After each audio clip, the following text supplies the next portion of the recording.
And we are live. Peace and love, family. Welcome to the last Sunday Sitting with Sisters of 2019. Woohoo! Yes, we made it through another year. I'm Yes, your Lord. girl, Dana Maisha, and I'm here with our queen, Earth Mama Healing herself, Mama Ro. Hey, y'all. Hey, family. Wow. How'd you do for Christmas? Sorry, y'all. That's okay. Go ahead. How did I do for Christmas? Yeah. So I really don't celebrate Christmas, although I love and respect, the reason why we have that holiday. Some of us had a holiday for rest, but go ahead. Yeah, so for me, it's kind of like, I'm trying to think if I worked. Because these holidays is like, I used to live for a holiday so I can rest. But shoot, it's been work. I'm trying to remember if I worked. To be honest with you guys, I don't even remember Christmas. Let me see. I slept. Mm-hmm. That's what I did. I slept. So Christmas Eve, I had a special sale, extended hours at the bookstore, All Things Literacy, 2251 Foreign Road, Suite 113, shameless plug. But I have some, we have a lot of little, nice gift ideas as well as books and stuff like that. And we have some apparel. So anyway, I had extended hours on, Christmas Eve. So and then Christmas, I ended up going by my sister's house, Shakiri, and ended up spending the night there. Woke up 6 o'clock in the morning. Me and Roman went to the grocery store because there's a grocery store open. You got that right. Somebody gonna make that money. Right. And so then after that, I went home, made dinner early because it was early. I remember making something early in the morning, and I slept. And I woke up, it was dark. Wow. I think I was supposed to go somewhere too. But yeah, no, I just been relaxing and just really like trying to take advantage of rest. Something what you call rest therapy. I don't know if any of you guys know about that or been reading about it. But it helps to just relax and rest and like just take a mental break. I guess it's equivalent to meditation, but you really end up falling asleep. So, Abar County says. Okay. Don't say that. Don't tell me what I'm supposed to say back. Oh, wow, I forgot. What day of Quaz is this? Anybody know what it is? I'm just trying to help Nate out. Wait a minute. It's day 4, right? Mm-hmm. Is it Ujima was yesterday. Is it Umoja? I don't know. We're about to find out. Okay. I'm sorry, y'all. I'm sorry, y'all, too. Sorry. How y'all doing? 7 days. Hold on, we're going to get this down. Y'all, I'm sorry, I should know myself, but I said it to you. Like, here we go. Bam, here we go. So, today is 1, 2, 3, 4. Ujima. No, yeah, 26, 27, 28, 29. Right. Ujima, what is that one? Ujima. What is this? Collective economics. Ooh. Which is what you was just talking about. Oh my God. That's today. So that's it's so funny because collective economics, don't that sound cute? It sounds cute, but I feel like we don't have some collective economics along with some goddamn respect. I don't know. I love the Kwanzaa principles. Don't get it twisted. And known about it for years since I was a teenager. But sometimes I think predators will use that shit to get past other shit. Like, the principles are great, but if we don't have respect for each other, it don't mean shit. I'm just going to be honest. There's no way we could just be so Afrocentric and not have accountability and responsibility in our community. That's like a pimp I put on my page this morning because I'm so tired of we got to just be African. No, dude, come on with all that bullshit because if somebody made the word Africa up. But I feel like that's like a pimp telling a prostitute that as she sells herself, that it's about the bigger, sells herself to support him, that it's about the big picture. And I think we don't understand, we do this fantasy shit where, if there's no mutual respect, you really can't build anything. Because then it becomes a lie. Like, we built America, right? But there was no mutual respect, so we didn't really get shit out of it. Right. Honestly. Right. Some of us probably did because we figured out, like, hey, you got to get something for yourself. So I don't want to act like none of us did. Right. I'm more and more as I think about it, I just feel like the collective sometimes can be a bit of a scam. You know be what? a bit of a scam for me. Just I me, hear you. y'all. No, I hear your point. I'm just I tired hear of pimp niggas. I don't even know do it myself. Oh, really? I'm tired of pimping Negroes. I'm sorry. I'm just really sorry. Really? And I'm just tired of people just kind of just the stuff that's going on with black women. I'm just upset about seeing so many black women getting killed by their mates and people who look like them, and then turn around and hear people talk about, well, that person was a victim. No, you cease being a victim when you victimize somebody else.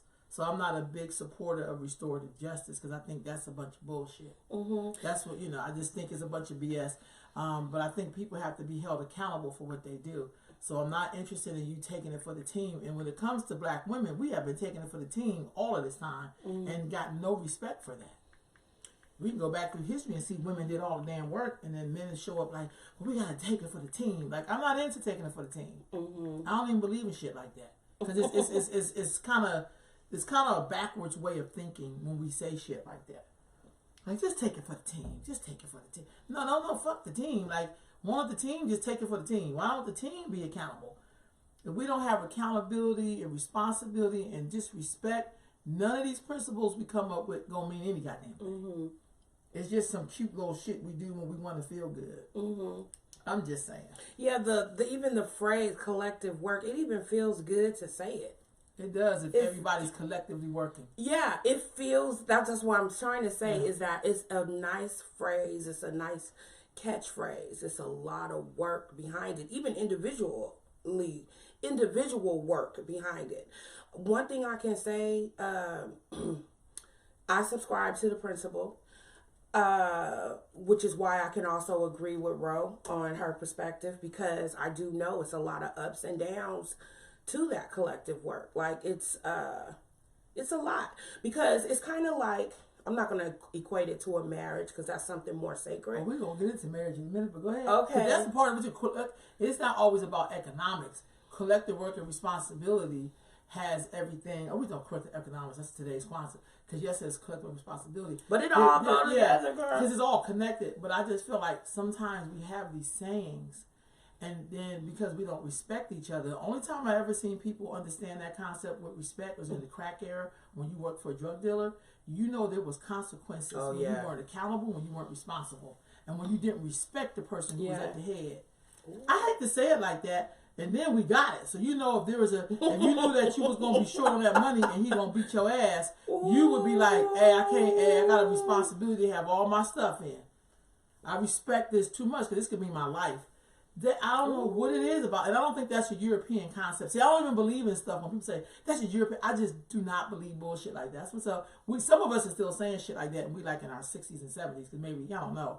But I think if you're going to be the mother and father of all people, you have to be responsible for everything on the planet. So I don't think white people came up with selfishness. I don't think white people came up with individualism. I don't believe that. We the mother and fathers of every goddamn thing. The beautiful shit and the stuff that's not beautiful. Yeah. So you just don't get to ride the good wave. That's some fantasy shit right there. That right there means you're not being responsible. Right. The beautiful struggle is what I gotta say, because and I feel you, Ro, and it's a lot of ups and downs with collective work. However, I do subscribe to that principle. That's how come I can say it's a lot of ups and downs. And I'm going to say I've grown a lot of ways as an individual. I've learned patience. I've learned to not take myself so serious. I've learned that my way isn't the only way. You know what I'm saying? Right. So I've learned a lot of good lessons, and I've had some pain too, and you learn from that. That's a trip. How you when you in pain, you gotta learn, you gotta grow. So like I get it. I still feel like it's a worthy pursuit. Yeah, I'm not saying it's not worthy. No, I know you're not. I think that if we don't have respect, it's kind of like a pimp game. Ooh. Girl, when you say it like that, I don't like selling my shit and for other people who don't respect me. I don't like to take it for the team and the team ain't. No. Like, I don't like those concepts. And it feel like sometimes in some, and I use words like some, but black folks don't hear some, they hear whole. That's okay. I don't know, it's like saying ice and we think water. I don't know.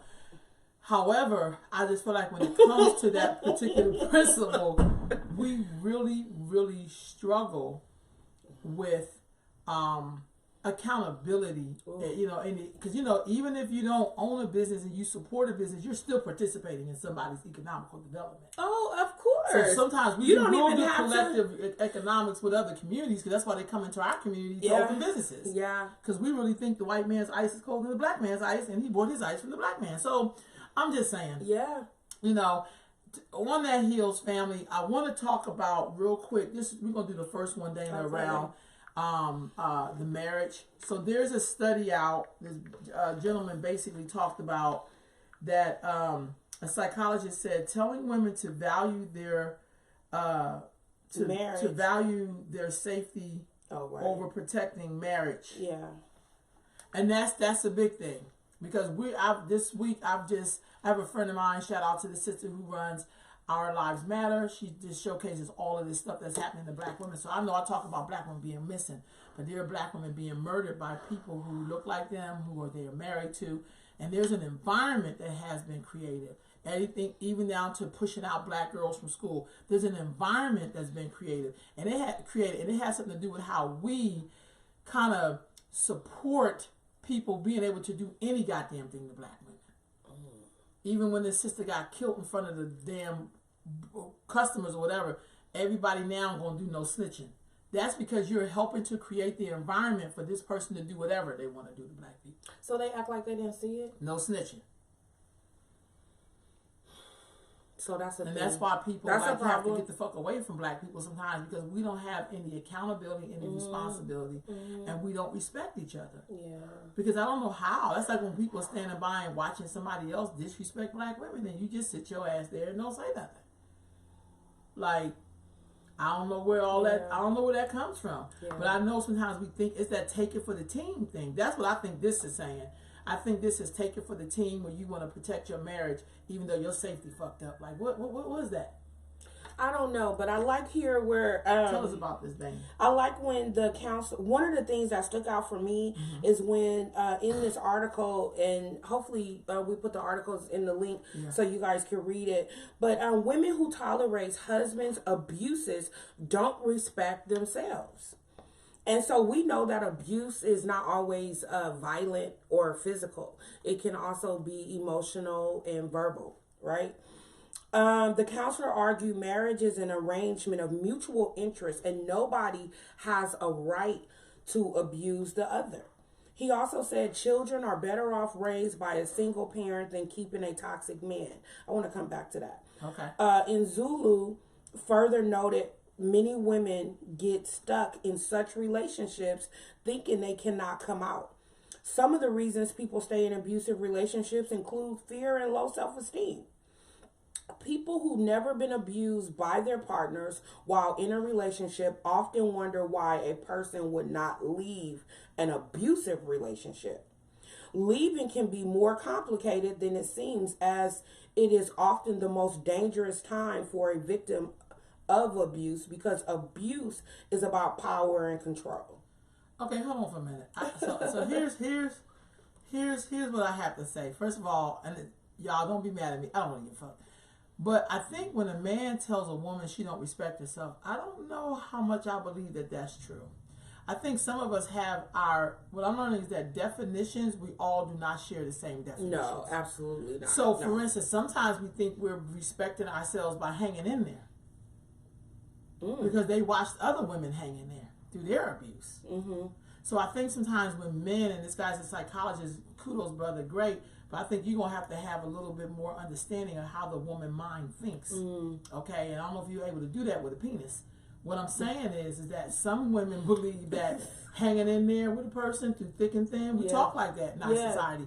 Man, you know, that's a ride or die chick right there. So a lot of us have been raised in cultures where that's what you do. If you really love somebody, you would stand there with the ass whooping, and that we think that has something to do with respect and being able to be, you know, a ride or die. Like my dad beat my mom, and I'm just saying, and so she hung in there, and they've been married 40 years. I hear people back shit up with other things that we think we all want. Right. And so I don't know if you could say a woman doesn't respect herself. That kind of sounds like some arrogance from a penis. because we know that in some cultures, your respect means to, I would say, what the Bible say? Yeah. The richer or poor, poor, thick and thin. I'm made that up. Yeah. But you know what I'm saying? Sickness and health. And so I think and what that, else? Yeah, rich or poor, something else, to death do us part. So that part. Yeah. So that meant that's your safety right there in the vow. So I think, you know. I know. I like that analogy you made. So basically what you said, okay. I think that's respect. Let's just be honest. We think that has something to do with respect. And I know people don't want to hear that because, we get in our feelings. Or what the brother trying to say, you don't know what the fuck he's trying to say. He better not be home whooping his wife's ass. Right. Now, that's what I know. And I'm not trying to be funny. Y'all better talk black to us. I know. On this article. I think a lot of, I get what you're saying, bro. And especially with the vows and stuff, because people take their vows seriously. And it's nothing to be played with. And we celebrate when people do that too. Yeah, we do celebrate. And it's a beautiful thing. What I like when I do like when this guy says, he also said children are better off raised by a single parent than keeping a toxic man. This one is talking about the man.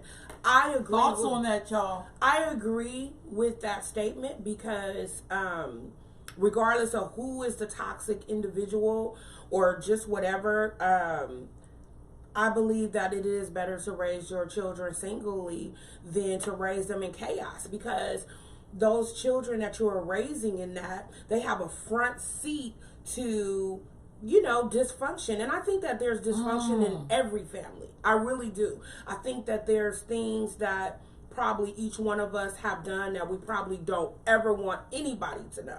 And I'm only saying that because I don't want to say like I'm so perfect or whatever, or like I'm sitting on a soapbox. But I do think that if you can get children out from suffering, if that makes sense, I think that you would be an MVP for the generations to come.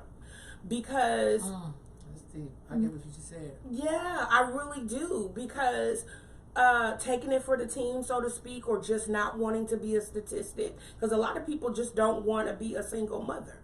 They don't want that, like it has some negative connotation to it. See, you just backed up what I said. Because again, we think. I know. See what I'm saying? That came from a learned behavior where it's like, it's best to have a piece of man and no man at all. I know I'm not the only person who heard that shit growing up. No. It's best to have a piece of man and no man at all. And again, y'all, we're talking about toxic men, and not all men are toxic. No. Again, we got to get this now. We know that there are good black men out there who are great fathers and the whole nine. We so know that. Yeah. But we also know a lot of toxic shit, and I'm always amazed how people could be around folks that they see treating people like shit. Like, I can never. That's not. If a dude start abusing a woman, if I can't say anything because maybe I'm gonna have to shoot this motherfucker, so it's probably not a good call, then I'm gonna have to exit the building. I'm gonna be like, hey, you don't do that up in here. So I have to say something because that's a part of my nature. You know what I mean? But a lot of us are like, they ain't none of my business. I was watching the Judge Mathis episode while I was getting my hair braided. That's a big. We should come back to that. Yeah, no.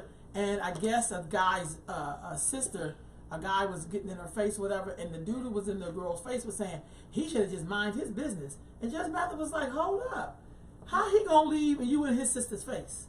What real man would do something like that? Right. And that's what I'm talking about. Right. I see a lot. It's almost feel like we're at the end of the world, and the only thing that's left is trick ass niggas out here trying to be leaders.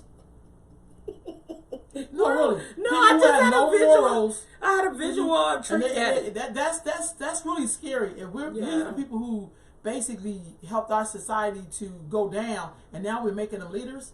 We gotta think about that, y'all, because they can't lead morally. Because they don't have a sense of morals.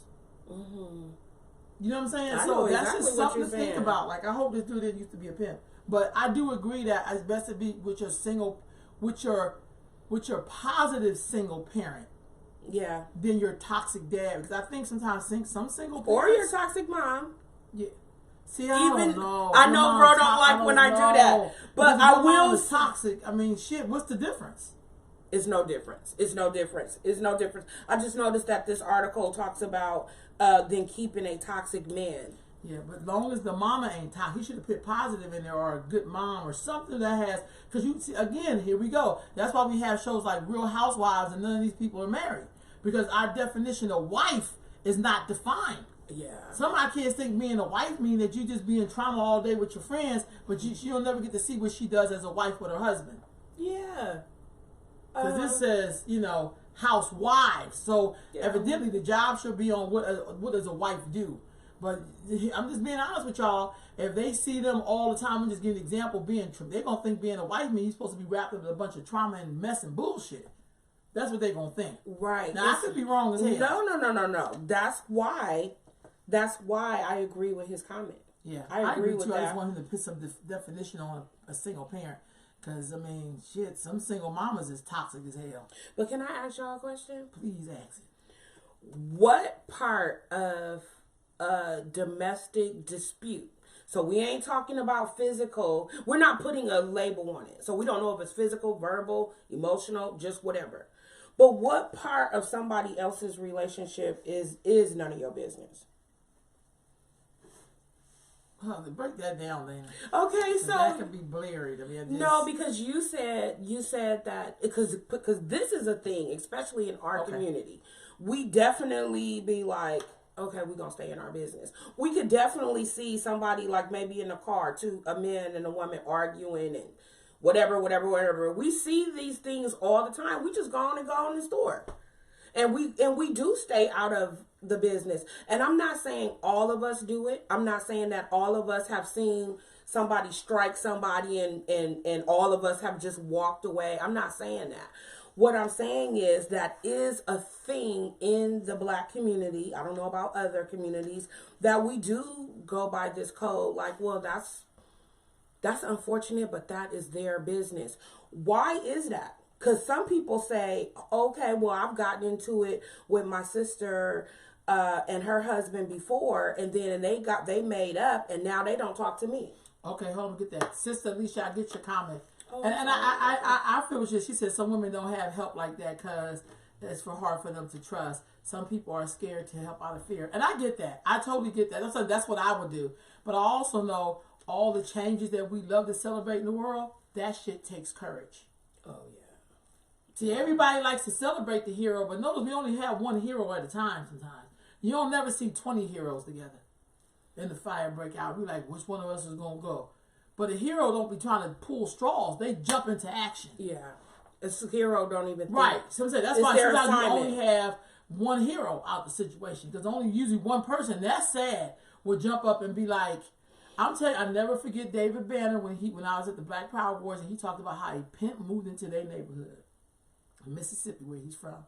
And he said his dad and a slew of men went to this dude's door and was like, you better get your ass out of town before sundown or you gonna know you should have left.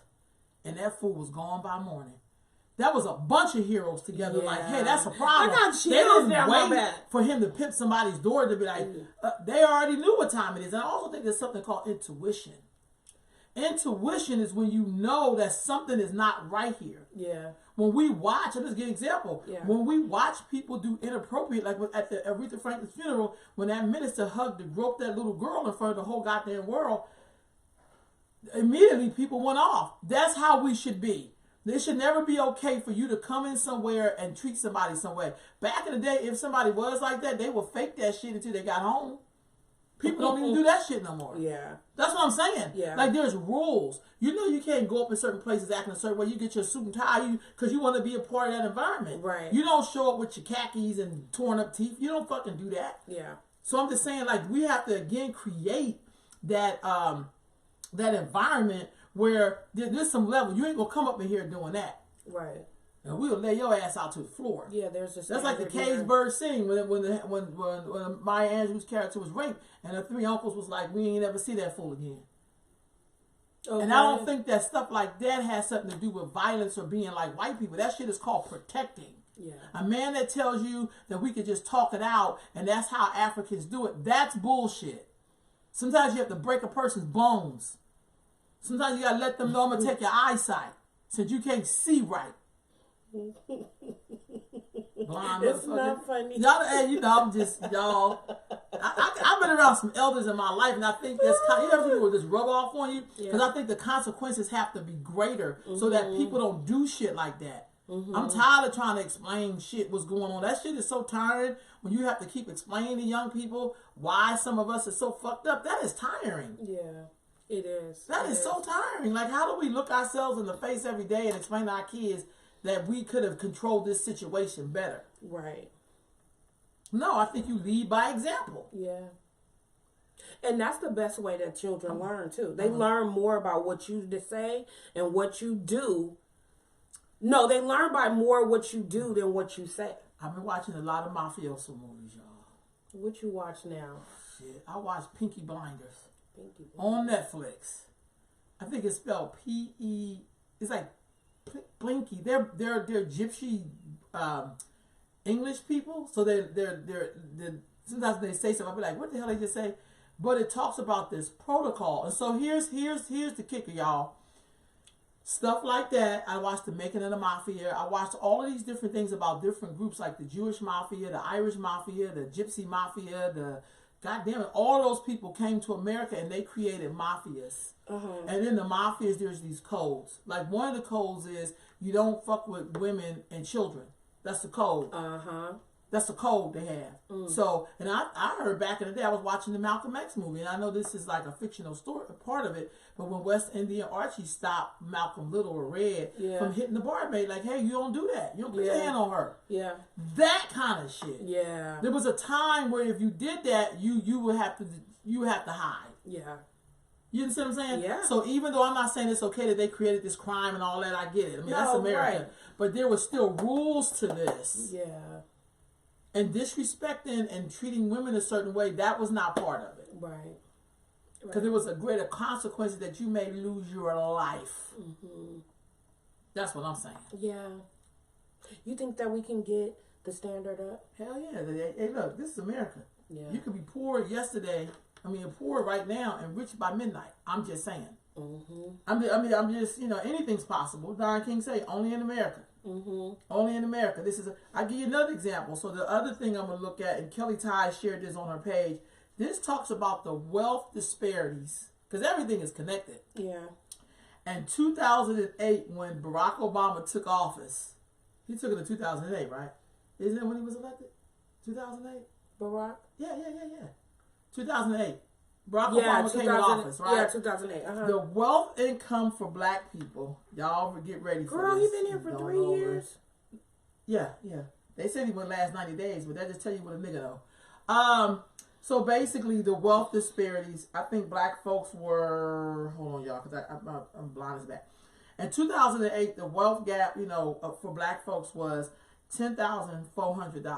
In 2018, after Barack Obama and the beginning of Donald Trump, we're not going to see Donald Trump's policies yet, y'all. So we can't really. Well, we won't see that till after. Yeah, we can't blame this on. And I'm not a supporter of Donald Trump, but I'm just saying I'm just being fair. So we're talking about 10 years, and we know 8 of those years we had a black president. Right. Okay. So I don't want people to jump in and immediately start blaming the current president.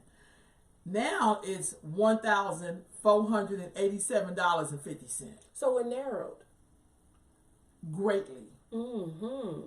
This is where some people probably gonna get mad because you start talking against the first black president, and it's not even his fault personally. We did send him in there. Some people thought to improve their credit, but it just didn't work out like that.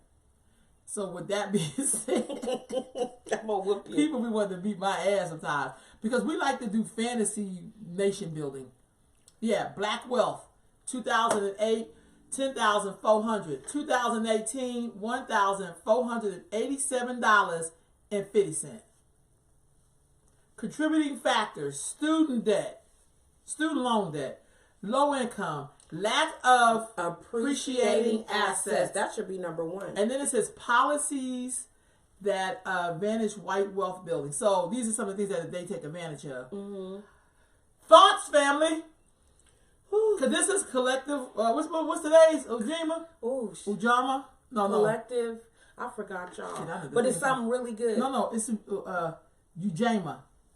Collective economics. Collective economics, right? Yesterday was collective work. Right. So here we go. Collective. So before we go, can I just tell you that Alicia said, it's sad though a woman has to be ready to leave. If they are not, they will always go back.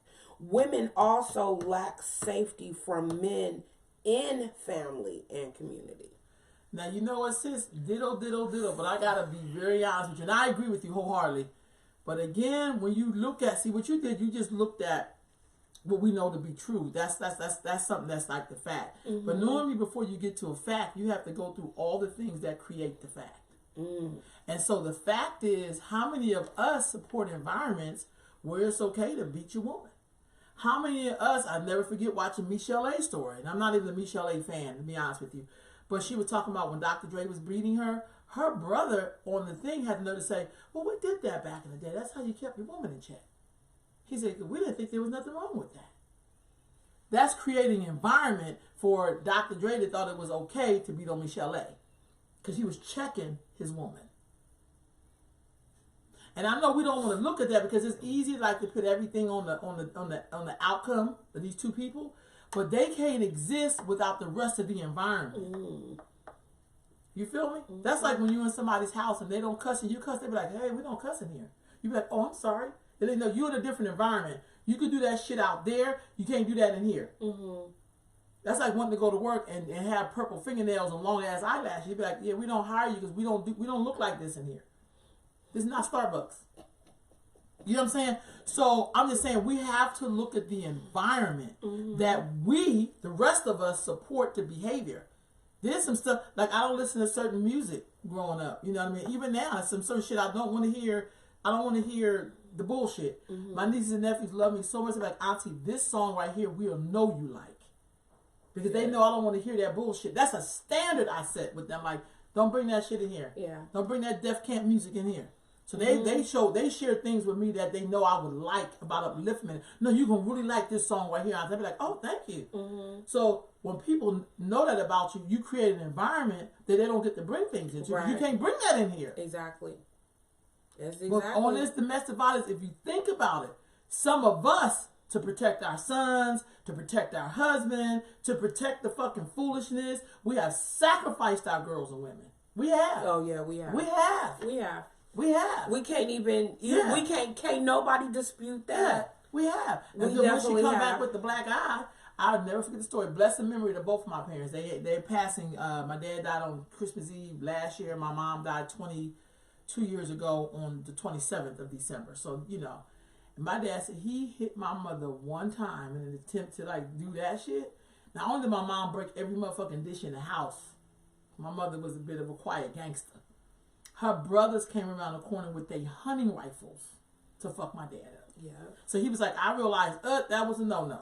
Yeah. You don't put your hands on him. You can argue on some shit, but I don't get to put my hands on your mom. Yeah. He said, that's the first and last time. He said, that's, you know, I just thought that's what you do. Yeah. Yeah. That was an environment that was set. Yeah, that was. You're right. Now, the other shit that happened between them, that's just some man and woman shit. And that's their thing. But he didn't put his hand on my mama. Oh, my God, yeah. I'm just saying, y'all, you know, this is some shit you don't get to do. Yeah.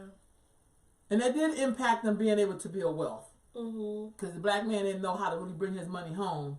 Well, and it's a trip because that's another part. It's a trip because providing and maintaining, like, okay, so we let's say, we know that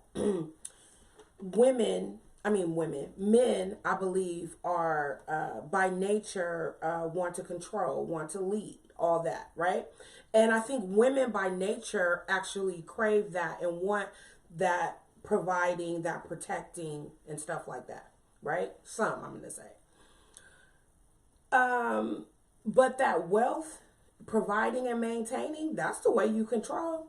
If you are providing and maintaining your wife and your family, why you need to hit and all of that in order to check and control. But I think we gotta see, this. What I know. So is the checking and controlling I'm not saying it's right, and I'm not even trying to defend it because it's wrong. But checking and controlling, why do you feel like you need to do that? Why? Because you're lacking here, because you're not paying the bills, or what? What is all of that about? And y'all talk black to us. All I'm gonna say, Dana, is in today's environment, the word control can be dangerous.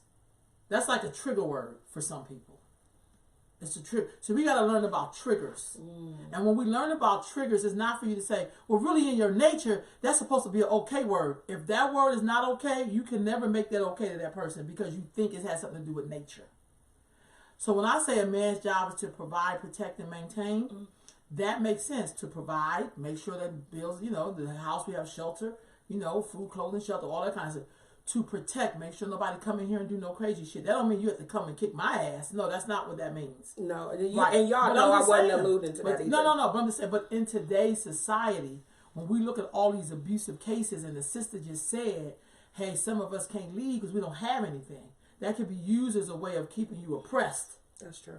That's what I'm saying. You have to be very careful with words like that. That's true. And then to provide, protect, and maintain. So those things make sense. But you have to be careful how you use the word control. Because if you feel like because I pay every bill and he's supposed to do what the fuck I say, that could be a problem. If he tell you, come with me and help kidnap somebody, you know how many men do shit like that and have women as accomplices? Girl, I watch for my man. Girl, my man would I had to stop watching that show because that shit was giving me anger issues. There's a show called For My Man. And it's the shit people do for men because they love them. Because they would say, if you love me, you would do this with me. So they murdered people together, kidnapped people together. They did all kind of shit. And the woman, in her mind, it was the basis of what you just said. Well, this is my man. He takes care of me. He does, even though sometimes the woman was working harder than the man. That's like being a prostitute. You know what I mean? And being a prostitute, the man, that's that. He think he providing for you. He gonna protect you while you're out there selling your goods or yourself. And he gonna maintain you to make sure you out there every goddamn day. That's provide, protect. I'm gonna provide you with a ride to get to the hostel. I'm gonna protect your ass while you out there selling your pang, and then I'm gonna maintain your pang, putang, whatever. And then the third one is that, and I'm gonna maintain you being able to go every day. But is you providing for me or I'm providing for you? But that's my point in terms of like the mentality piece of how we could twist shit around. Okay. That's what I'm saying. Okay. So I get nature. Yeah, I think men love to be provided and protected and maintained because, boys do when they were young. And then they get to watch the role model of the man to know that one day when I become a man, you know what I mean? But if you never had that positive example, one of my friends, I remember one lady was mad as fucking me because her son had married like a white woman and she gonna come be mad at me. I said basically, why was she mad at you? Because I was basically saying, why did your son go marry somebody who don't look like you? But that is a and I think sometimes some of our sons, and I'm not blaming them, I'm just saying they don't get to see us in loving relationships, or they see us sometimes what appears to be hard because you out here fighting in the damn world. You ain't got time to be soft all the goddamn time. That's what pisses me off when people say to be a woman mean you have to wear makeup and high heels. That does not make you a goddamn woman. No. Shit, some of us don't even want to wear makeup. Somebody came up with that goddamn Some concept. of us don't want to wear high heels. Some of us rather be just in flip-flops and barefoot. I was just going to say barefoot. So peace of thought. So I'm just saying, I get what you're saying, but I think even when you I always look at black women like one who's listening now. Like, I love Javon. Her and her husband, I'm not, I'm saying that I watched the way that they build together. But I'm pretty sure they had some long conversations. I'm pretty sure they haven't agreed on everything all the time. But I ain't never known him to bust upside the goddamn head. Because that ain't in him. That's not how he provide, protect, and maintain. He ain't got to beat her ass for her to succumb to do what the fuck he thinking, right? So that was the point I was trying to make. Like, that's how you got to get your control. Like, if that's what you after. But if you watch your daddy slap your mama down so she can shut the fuck up, you be like, color purple. Oh. You gonna have to beat her. Come on. Why did Oprah say that? No, not Oprah. Because that's what she knew. That's what she knew. She was like, Harpo. You gonna tell another man to whoop a woman? Oprah and Harpo, that wasn't no good combination. Hey, I was Oprah. You put your hand on me, like, look at this, this is a mule print. No, that's look like a.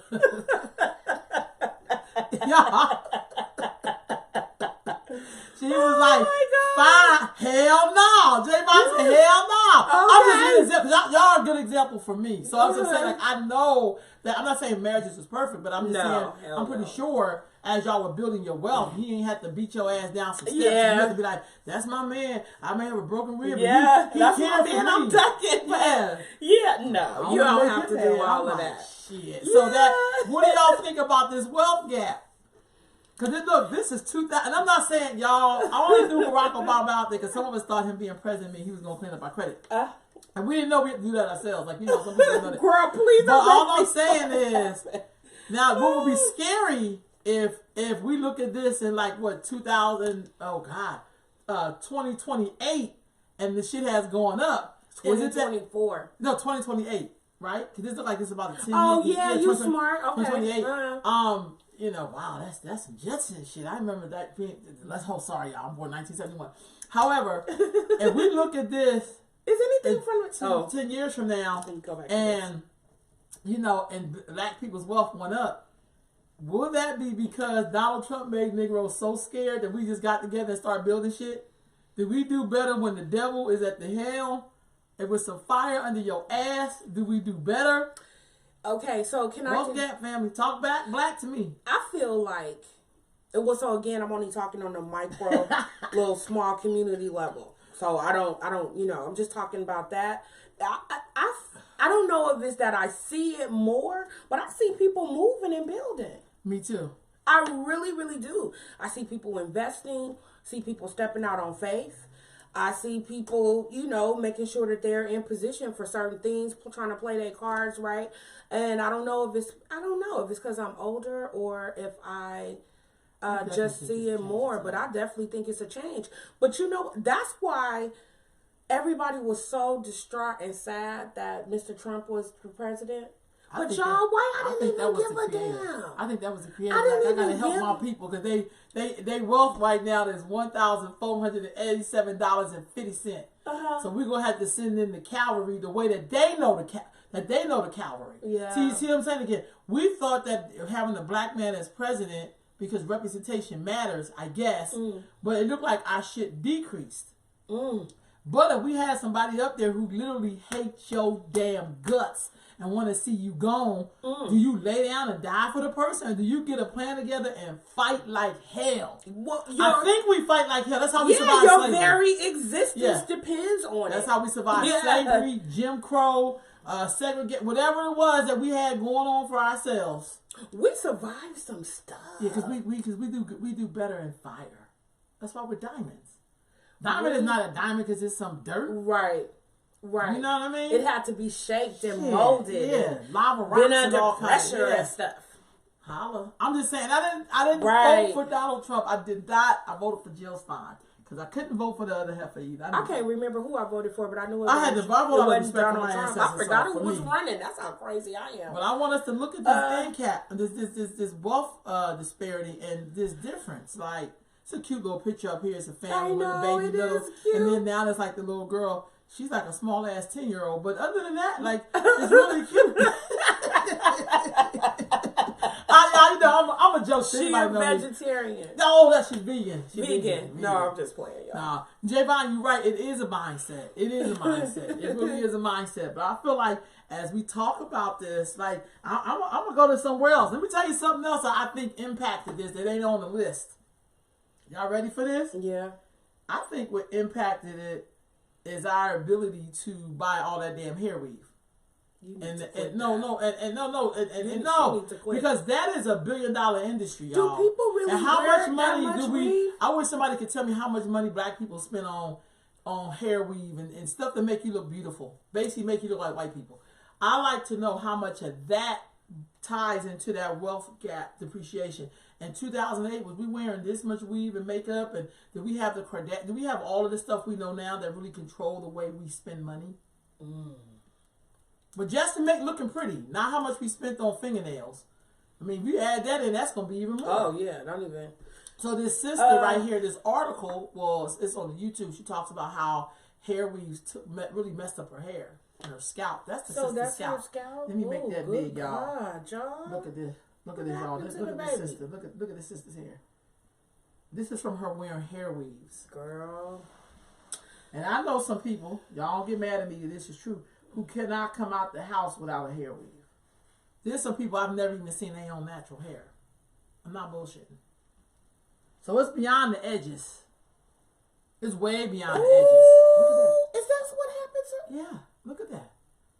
What's wrong? Way beyond the whole edges thing. Way beyond that. Girl, that's the woman's scalp. And then I seen another one where they lifted up the woman when she dyed her scalp here, and they had all kind of stuff right up under the skin that affected her brain.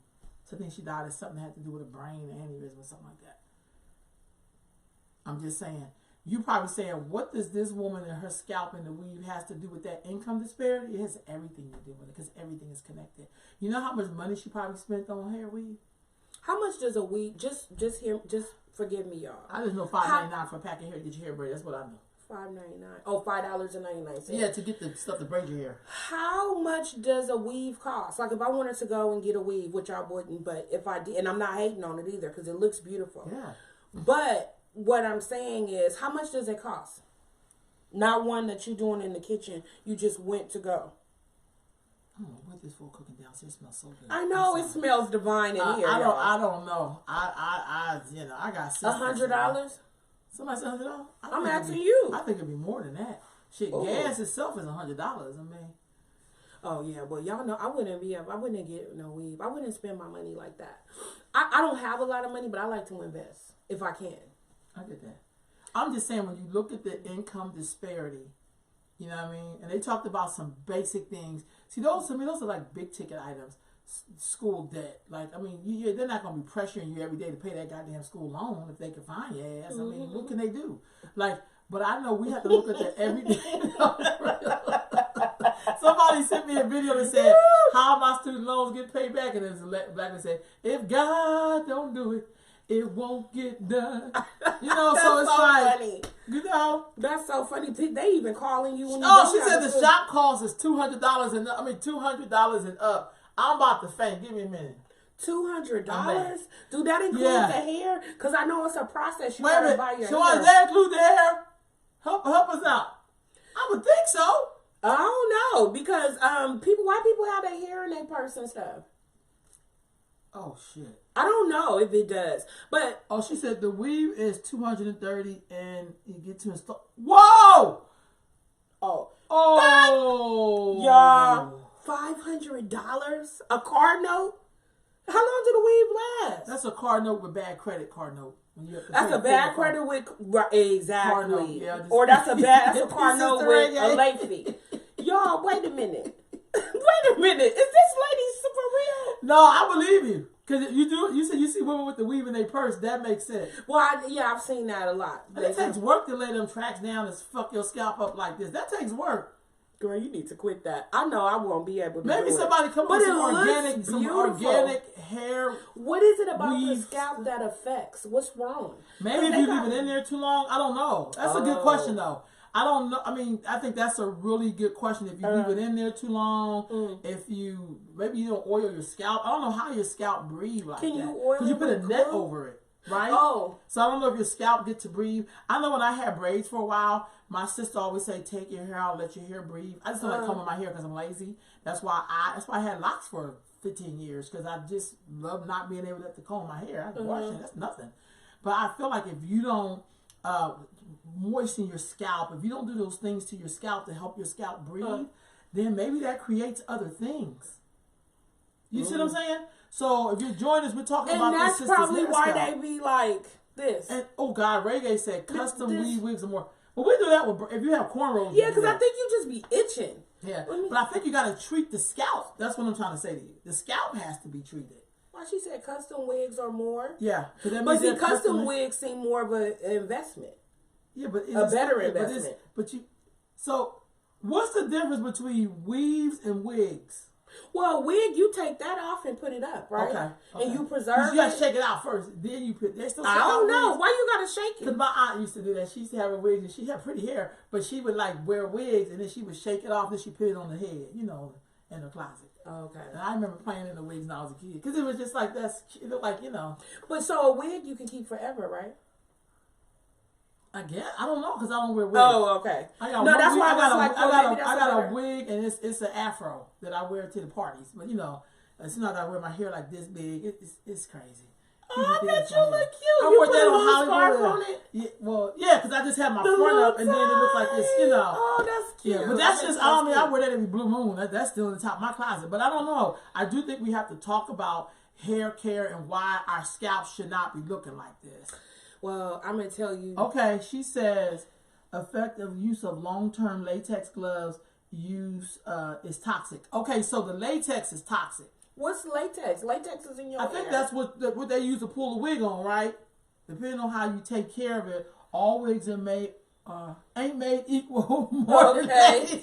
Real talk. That's good to know. Real talk. I'm showing this sister who said that we did this to her scalp, and this is not the only one. I've seen some other cases, but if, I think as we look at this and we talk about hair care, and Senator Holly Mitchell was just on here watching us, and she did that act that got passed where you don't discriminate against black women's hair and wearing natural hair. That's one thing. But then it's like, if you're going to wear these things, how do we make? Because I see young girls wearing weaves in middle school. Oh yeah. So can you imagine what her scalp gonna look like when she's 30? I don't know how long old this sister is, because she black, so black don't crack. We don't know how old this woman is in the picture up on here. But family, that we get these messaging on the weave and the wig, and we use all kind of glue from the dollar store, which we know ain't made with nothing. I seen people use hair glue for eyelashes and shit. I'm not kidding. Oh, well, I don't. Girl, why I'm looking at you like I don't know. Is that a thing? Is that what you're supposed to do? They got me scared. I think I wear lashes every now and then, but I'll be scared. So I'm like, what I like the way lashes look. Like you can just bat your eyes. Sometimes you can't look above your. But I don't want that where you, after you take them out or they fall out or however, then you bald in this spot. You got, and then not. So no, I'm gonna be as natural as I can. Yeah, but I feel like I will get nails though. If we are going to wear the weaves and the wigs, there has to be some safety to it. Yeah, you should not be suffering. I know some girls in elementary school. Now I'm thinking about my 6th and 7th graders. Some of them wear weaves and wigs and stuff like that.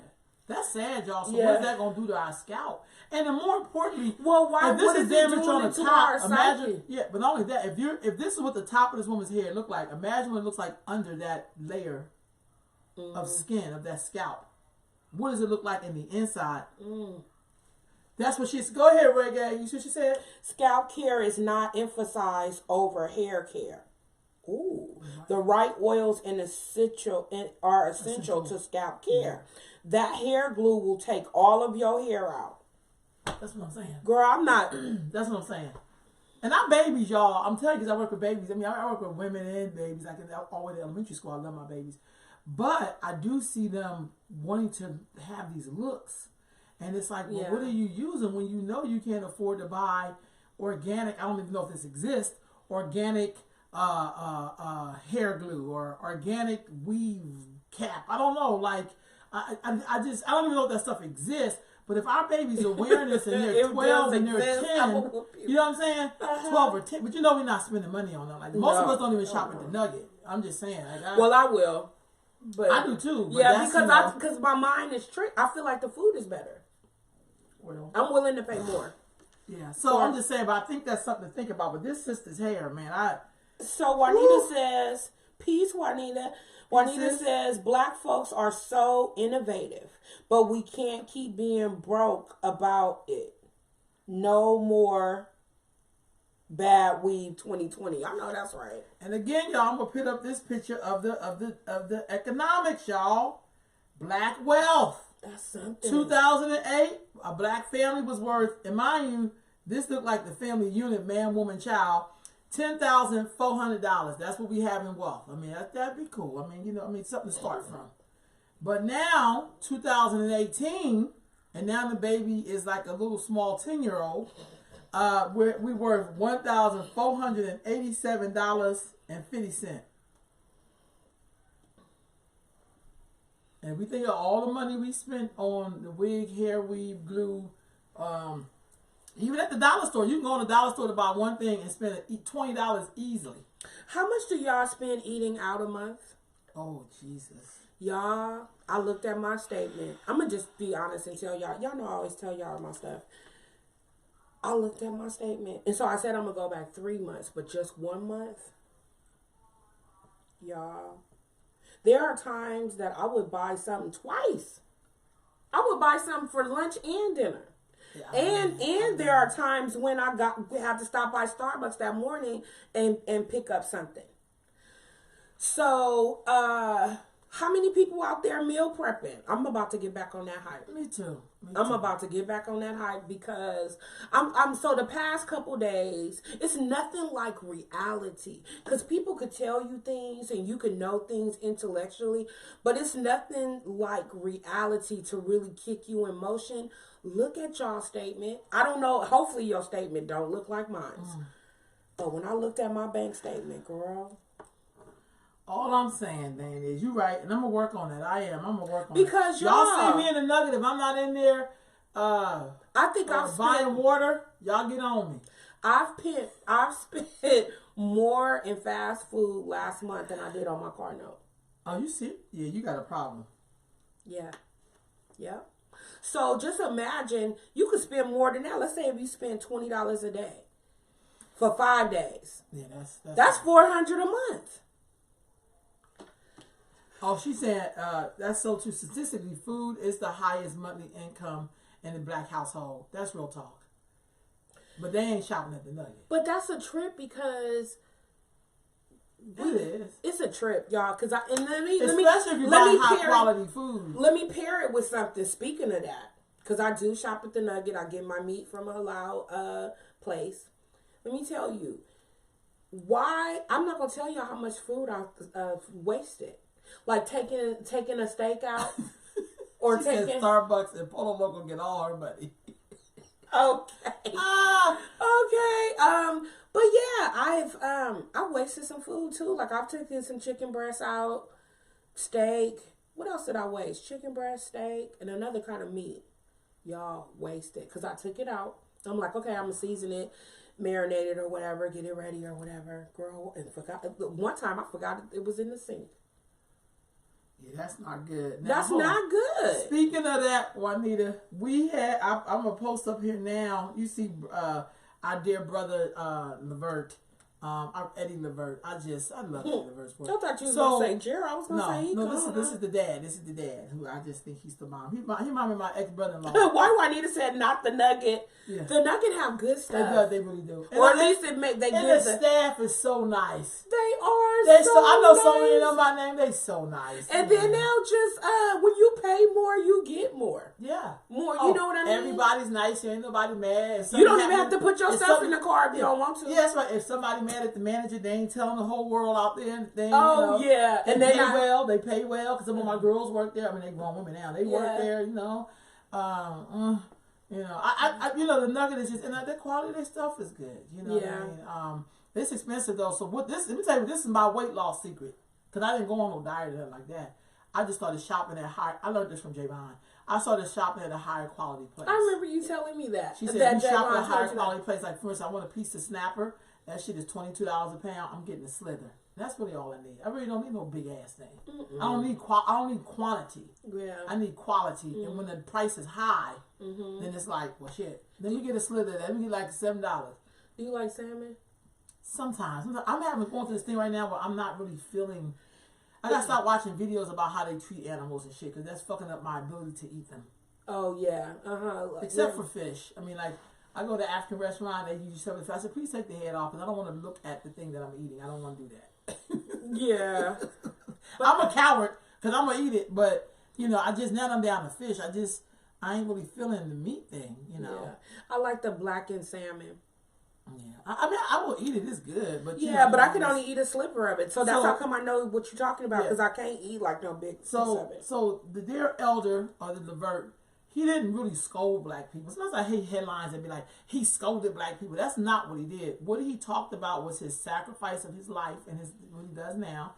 And he said that all of us going out to buy that chicken sandwich, that doesn't really help your people. And the way he said it, it was like some wisdom. I think some of us get wisdom mixed up with you being accountable, so then you get an attitude when somebody checks your ass on the behavior with some knowledge and some facts. Again, that's that sensitivity shit. It's like, no, if somebody say, hey, bro, I've had people, and some of my elders tell me some shit, and in the moment I was kind of like, what do you mean? But it was the way they were saying it to me. I had to be like, thank you for that, because I needed to hear that. Yeah. Because it's a video of him. So he's getting an award for Black Enterprise, and he's talking about culture and black folks, and you know, he has a long history, y'all. He ain't no new jack. Right. That's why I believe your past is the playbook. If I look back in your past and you was fucking everybody up back in 2005, and now your ass think you the leader or some shit, it's like, no, nigga, you gonna have to just do the work and get it together. You know what I'm saying? Yeah. And so I felt like what he was saying to us was wisdom. Like, y'all, come on. We cannot be making the chicken sandwich place be so super big. He said, now if it was a chain, it was something that was owned by us, that'd be a different story. But Right. we know we don't own no fucking, most of us don't own franchises at, whatever the name of that Popeye place is. You know what I'm saying? So what he said makes so much sense. Yeah. And so sometimes you have to have the ability to listen to reason when yeah. an elder give you some damn wisdom. Yeah. Even if it's not an elder, though. Shit. No, I'm just saying, but yeah. Because I see a lot of that too. Like these old people, they know something. That's why They your know ass is something here. more than what you know. Shit. Because when they was young, the wealth gap was looking different than the shit you got now. Yeah. Dude. Yeah. $1,875.50. I don't even know if that's the right number, is in that ballpark. But hell, back in the day, I had read that even when people was tricking us out of shit, black people still was able to accumulate wealth in their mattress. You know what I mean? Yeah. Because black folks didn't believe in banks, so people put their money in their mattresses and in their Bible. And they didn't have no credit card and other shit like that. They knew that the white man was trying to screw them over. But they had other plans to buy shit. They had susus where they had to trust each other to be in a susu. What's a susu? Susu is basically, the Caribbean people do this a lot. But also I found out later that black people in the South did the same thing. They just called it something else. Is it like the A Chicago? clubs, the Where A's. every month. Yeah, so I was in one that was the $50 susu because I was new to this, and they had to have a meeting to see if I could be a part of it because I was an African American, and I wasn't even mad about the shit. Right. Because I tried to do that with black folks and the shit didn't work, so I was like, okay. But every month I have to pay $50, and it was like 6 of us in it. And then twice a year, all of us would get the pot. But what they did in ours is a $25 of every month of the susu itself. It went into a bank account in case somebody had a real emergency. Yeah. And then you could borrow it. Yeah, all right. But that's how people were able to. And they had like $1,000 suits. I mean, because the Caribbean people do it big, and England, that's how some people was able to buy houses and shit. Yeah, they do that in a small village. Well, I'm saying it's a small village but I really don't know. But my friend Wanjiku would tell me about her place in Kenya, which was kind of the countryside outside of Nairobi. Mm-hmm. And I guess Nairobi would be like a San Francisco or something like that if we were trying to equate it. But they lived on the countryside, and she said that they did this thing called Mushago. That sounds like it. And and every month, but it was for the women in the village. So, and every month they would have, let's say if they had 20 women, every month, how they would bring their money, put their money in, and every month somebody would get that pot. Right on. So they would get paid out every month. But you know when you do stuff like that, you have to trust people. Well, they have a different, so that again, they still have a code of ethics. I don't know if it's because of our assimilation. I don't know what it is, but we got some stuff. We got issues. I think other people have the same issues too. Mm-hmm. But for whatever reason, we need to get that together because we are the lowest on the social order. Look, I'm just saying, Juanita's saying maybe the cost of living has increased or whatever, or inflated. And all I'm saying is I'm not disagreeing that it has not. But what I know is that the cost of living for black folks have always been high. That's why when I was growing up, my grandmother lived with us. Mm-hmm. My Uncle Stanley lived with us. Mm-hmm. We had a 3-story house in Philadelphia. Somebody occupied each part at the basement and everything else. That's because black folks pulled together and they shared. Mm-hmm. Because that's what they knew to do. That's why it's important to know your history. Mm-hmm. Not this fake, we don't do that anymore. No, you have to go back to their fucking history and figure out how did they survive the most brutal regime we've ever had on the planet. America was the most, that's why we're the most powerful right now because we were the most brutal. But how did we have Black Wall Street? How do we have so many Black Wall Streets all over the country? Yeah. Why do we have thriving black communities? Mm-hmm. You know what I mean? Yeah. Harlem. We can go all over. We can go all over the country. And this was not because they had disposable income. Mm-hmm. This is because they pulled together. Mm-hmm. They pulled together. They all lived in the house, and then they started buying houses and started moving out to get, they could live together. I think there's those kind of things. Hey, Christy, how's Africa, sis? I miss you so much. Oh, is she this said, where she that's Peace Chrissy's in Africa. Yep. So I'm just saying. So I What part just of feel Africa like she in? Ghana Okay. at the Afrochella. Anyway, so Okay. so it's something to think about. I'm not saying that the other things aren't real, but when I look at my ancestors, it's kind of like I always say, there's volumes of playbooks that I have that maybe I need to research, maybe I need to study. Yeah. Because if they did that under the most brutal system of the day, not like I can't talk back to a cop day. That's not the fuck I'm talking about. I'm talking about when they was lynching people literally in front of your whole goddamn family. Like that. We don't really have lynchings like that today. They may shoot your ass in the dark or some shit. Like, oh, I thought you had a machine shotgun and you had a cell phone. I mean, I get that. But it's different when you're in the midst of brutality where it is backed up by a law and you have no value and they tell you to your face that that's very different than when they write laws. And I get that. But I just feel like I'm watching other people looking at their ancestors' playbook as they're here in America. That's why I watched all those damn movies about the gypsies and the Jews and the Italians and the Irishmen and all of that. They came over here with playbooks from the old country. And they're still using them. Some of them are using the playbook. The one you see now that's kind of act like they immigrating with us, they will soon return back to the fold. But what fold we returning back to? I know. People come and slum with us and then they go right back to they have somewhere to go back to. Yeah. And we over here like, Juju dead. You know, their mama died because she took care of everybody's kids while y'all was out clubbing. Like, she didn't get no help. I was fixing to ask you. You know, Big Daddy in jail. He got out. He's so damn tired. He can't even. Y'all had a Big Daddy too? Huh? Did y'all have a Big Daddy? We had a Big Daddy in our family. We didn't call him Big Daddy because Stanley was like that. He really, because his parents was deaf from mute, my grandparents. So he took care of everybody. Like, he gave everybody their first job. He's one of the first black foremen in the city of Philadelphia. He took care of everybody. I think that's why he was so bitter in the end, because we didn't hold up our part of the bargain. When somebody sacrifices for you, somebody again has to step up to carry that on. When I looked at all of this history of all the mafioso families, and not just Italians, Irishmen, Jewish men, gypsies, we can go right on in there. There was always a lot of people there to pick up the slack so that they will still live even today. Yeah. So they're still living today, all of these families. I mean, even down to the people who make the rum we love. The Bacardi, that's the Bacardi family. And they came from Puerto Rico, came from Cuba, ended up in Puerto Rico, like all this other, and now they're here. You know, so it's kind of like they're still around because there was enough. And I know we had other things, but I watched black folks, we survived slavery. The other shit don't mean nothing to me.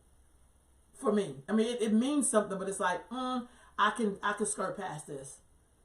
That's how I feel.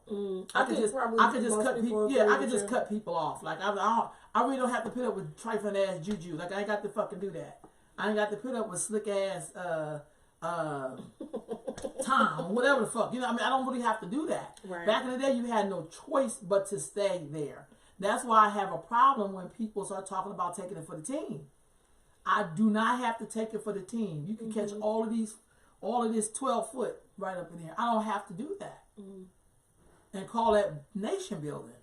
You're not gonna pimp me and say we building a nation. Yeah. No, player. You building shit for yourself. These two brothers, I do want to give a salute. Help 50 families to buy a home. That's impact. Oh, right. That's impact. Oh, I know. Salute these brothers. And they good looking too. Like they in some nice shit. Suits on ties. Okay. Shit. You help 50 families buy a house, buy houses. Right, you doing something. Yeah, that's when you got to take your notebook out and be like, now what did y'all do? Now, because what they're helping somebody to do is become taxpayers, to have equity in their home. You know, like they doing a lot. To be able to also transfer wealth. Go ahead, sorry. No. I was just going to say, to be able to also transfer wealth. But I'm still trying to process my feelings on what you just said before. Okay. When you talked about Uncle Stanley and how you felt like maybe the other part of the family didn't hold up their end of the bargain. That's a thing, huh? To build legacy and not really have someone to pick it up. And it don't mean that those people don't love you. Yeah. They just don't see, either they don't see the importance or that's just not their thing. Yeah. But just imagine how that person feels. Like our watches have value for people who don't even fucking like us. Yeah. And the person who opened the door for you, who made it possible for you to be privileged, this new word we love to use, to make it possible for you to not have to scrub nobody's motherfucking floor, Ooh. to make it possible for you to be seen as a respectable human being. And you mean to tell me you will come and suck off the water but never figure where did this water come from? Who made the well? Or when the person... And what is my obligation to keep the well open for other people? That's all I'm saying. That part, that last part. That's all I'm saying. That last and that's part. troublesome. I mean, honestly. People are facing that. Yeah. But I also think, you know, like, while I think education is good, I think sometimes that shit is like kryptonite. And what I mean is that we get it and feel like we don't have to do anything. But I'm going to tell you this, because my mother, you know, she was a nurse's assistant later on in life, but she was a maid. She still did her maid stuff on the side because, you know, her children. And every time I go somewhere, and I always look to see who's basically, who's making my food, who's cleaning my tables, who's, you know, because that to me is important to me because I come off of some people who did that for a living. When I'm eating food that's been grown, I think to myself, wow, who basically went out here and picked all this stuff so that we can eat? Right. Utmost respect. Should they be protected? First and foremost. Right. For me. Not the goddamn doctor. I'm not trying to be funny. Not the they're in there, but the person who sustained me so I can even know what a doctor and teacher is, they should be protected first and foremost. They're the ones who picking your food. They're the ones who are serving you. Yeah. They're the ones who are picking up after you. You have to make sure they're okay. Yeah. And I'm saying some of us was fighting like hell to join the class to oppress black people. We were fighting to do that. When I hear people saying, I mean, if you work in a fast food place, you shouldn't be able to make as much as, you know, somebody who went to college. Shut your ass up. This person could spit in your food, piss in your fries, and you be eating pissy fries. Shut up. Make sure they get paid with, you know, because sometimes that's us joining on to, you know, this oppressive system. No, I'm serious. I'm sorry. Y'all miss y'all. Jesus Christ. Pray for me. So I'm really celebrating these two brothers who helped 50 families to buy homes in 6 months. Now that's some shit we should be celebrating. That's some boss stuff. Yeah. These two brothers right here. And I shared their article right here. In 6 months, these two brother entrepreneurs have helped 50 families become homeowners in 6 months. 6 months. Salute, black man, salute. Now that's some shit we should be saluting. Where they at? That look bossy. Where these brothers at? Don't say they on the East Coast. Why all of the bosses They're probably on going to be on the East Coast because East Coast got roots. That's why. And they're connected to people who remind your ass that you black. Let's see. 50 families. This doesn't say where they are. No. Maybe it's all over the country. Who knows? I did share it, y'all. I did share their article. But that, to me, that's boss that these two brothers would even be able to do that. Yeah. So evidently, they have a formula. And this was beautiful about them. Privileged people, listen. What this means is that they found the formula. They didn't keep it for themselves and theirs. They shared it. And most of us get shit, and we'll be just, you know, we'll just be holding on. I'm going to keep this for me and mine.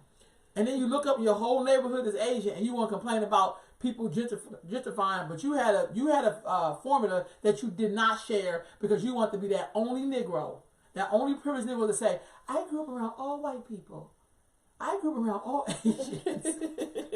Hey, I don't know if they sing her. She's in Bachelorette 2020. Hey, I don't know. Let me check that out. We need to do some kind of bachelor up in here. I know. Livable wages are so important. Yeah. It's wild how the poor will fight other poor people for crumbs rather than folks with loaves and loaves of bread. That's low. I get that. That's what I'm saying. I agree with that too. But I feel like that's something that we've been taught, like to fight people. And I'm not making it as an excuse, but it's like at some point though, y'all gotta like, come on. Cause imagine if they put all they crumbs together, they could have a loaf. They can have a loaf. Yeah. And then you'll be eating a slice of bread and not a crumb. Yeah. We got a lot of work to do. Yeah. There's people out there doing the work. I'm not saying that nobody is. I just feel no, like of course. When you hear me talking like that, that's my way of saying, y'all, somebody has to sound the alarm. Because again, I'm gonna go back to this picture. 2008, wealth gap. $10,400. 2018, wealth gap. I can't believe this is kind of small. Hold on. Here we go. $1,487.50. And I'm saying that's ridiculous. That should not be the goddamn wealth gap. Right. Another thing I'm saying, I want to share this. The sister who created the first the first computer science education doll. Now, this queen here, she's trying to create a doll, not the twerking doll. This is a doll that's going to teach you about science. Because somebody out there going to create that twerking doll. You know, I don't even know what to say about sometimes some of the shit I say out my mouth. But, you know, this black woman, and it's a black woman, created, and it's all from Black Enterprise. Thank you. Big up to Black Enterprise. Mm-hmm. I grew up on Black Enterprise. Mm-hmm. But basically, this sister created the first computer science education doll. Now, that in itself is incredible. I'm going to put that link up here. Hold on, y'all. I'm putting the link up here right now. So somebody has, this sister has created this. Do you see the article at all, Dana? I see it. I'm pulling it up now. Yes, let's go. Let's talk about some of what she did. Because when y'all go out there and buy y'all kids the high-priced weaves and shoes and shit that they don't need, stop by and buy them this educational doll. Tell us about the unappropriate yet. I'm pulling it up right now. This is so awesome. But here we go. Nigerian sister invented Somi, the first computer educational interactive doll. The goal of this 14-inch doll is not only to be fun to play with, but educational as well. Like, oh my God. This is a STEM doll. How much does it go for? I don't know. It don't say on here. She has 12 voices over to help teach computer science concepts in a way a child can understand. Shit, adults may need to buy that doll. You know what I'm saying? Yeah. This is incredible. I'm skimming through this, y'all, as I'm talking to you all, but this is incredible. She says, my passion is to bring computer... Oh, wow, John. My passion is to bring computer science awareness to underserved communities while deterring cyberbullying. Right on. I'm so excited for everyone to experience Somi, the computer science doll. The Somi computer science interactive doll is made for people of all ages. Right on. Beginning from the age of 3. Critics are already praising the doll as a real education, entertaining, and inspirational tool for young learners and keepsakes to celebrate milestones for young adults, according to blacknews.com. I'm still trying to find out what it goes but for. I read the article. Y'all can research it. I'm pretty sure. And I'm going to tell you this. You mess around, white people going to go out and get the doll. And they ain't going to care that she was black looking. They going to go, they going to, you know. I'm just saying, anything that's going to help your child do better. We know that this is the future, is this science. This STEM is the future. You're right. You know what I'm saying? And so it's still, you know, that's all I'm saying, y'all. I'm just saying, I seen this and today and was like, man, this black woman, I'm going to go get me one. I'm going to go get my niece's one. I'm going to get this doll. Somi, I'm buying Somi.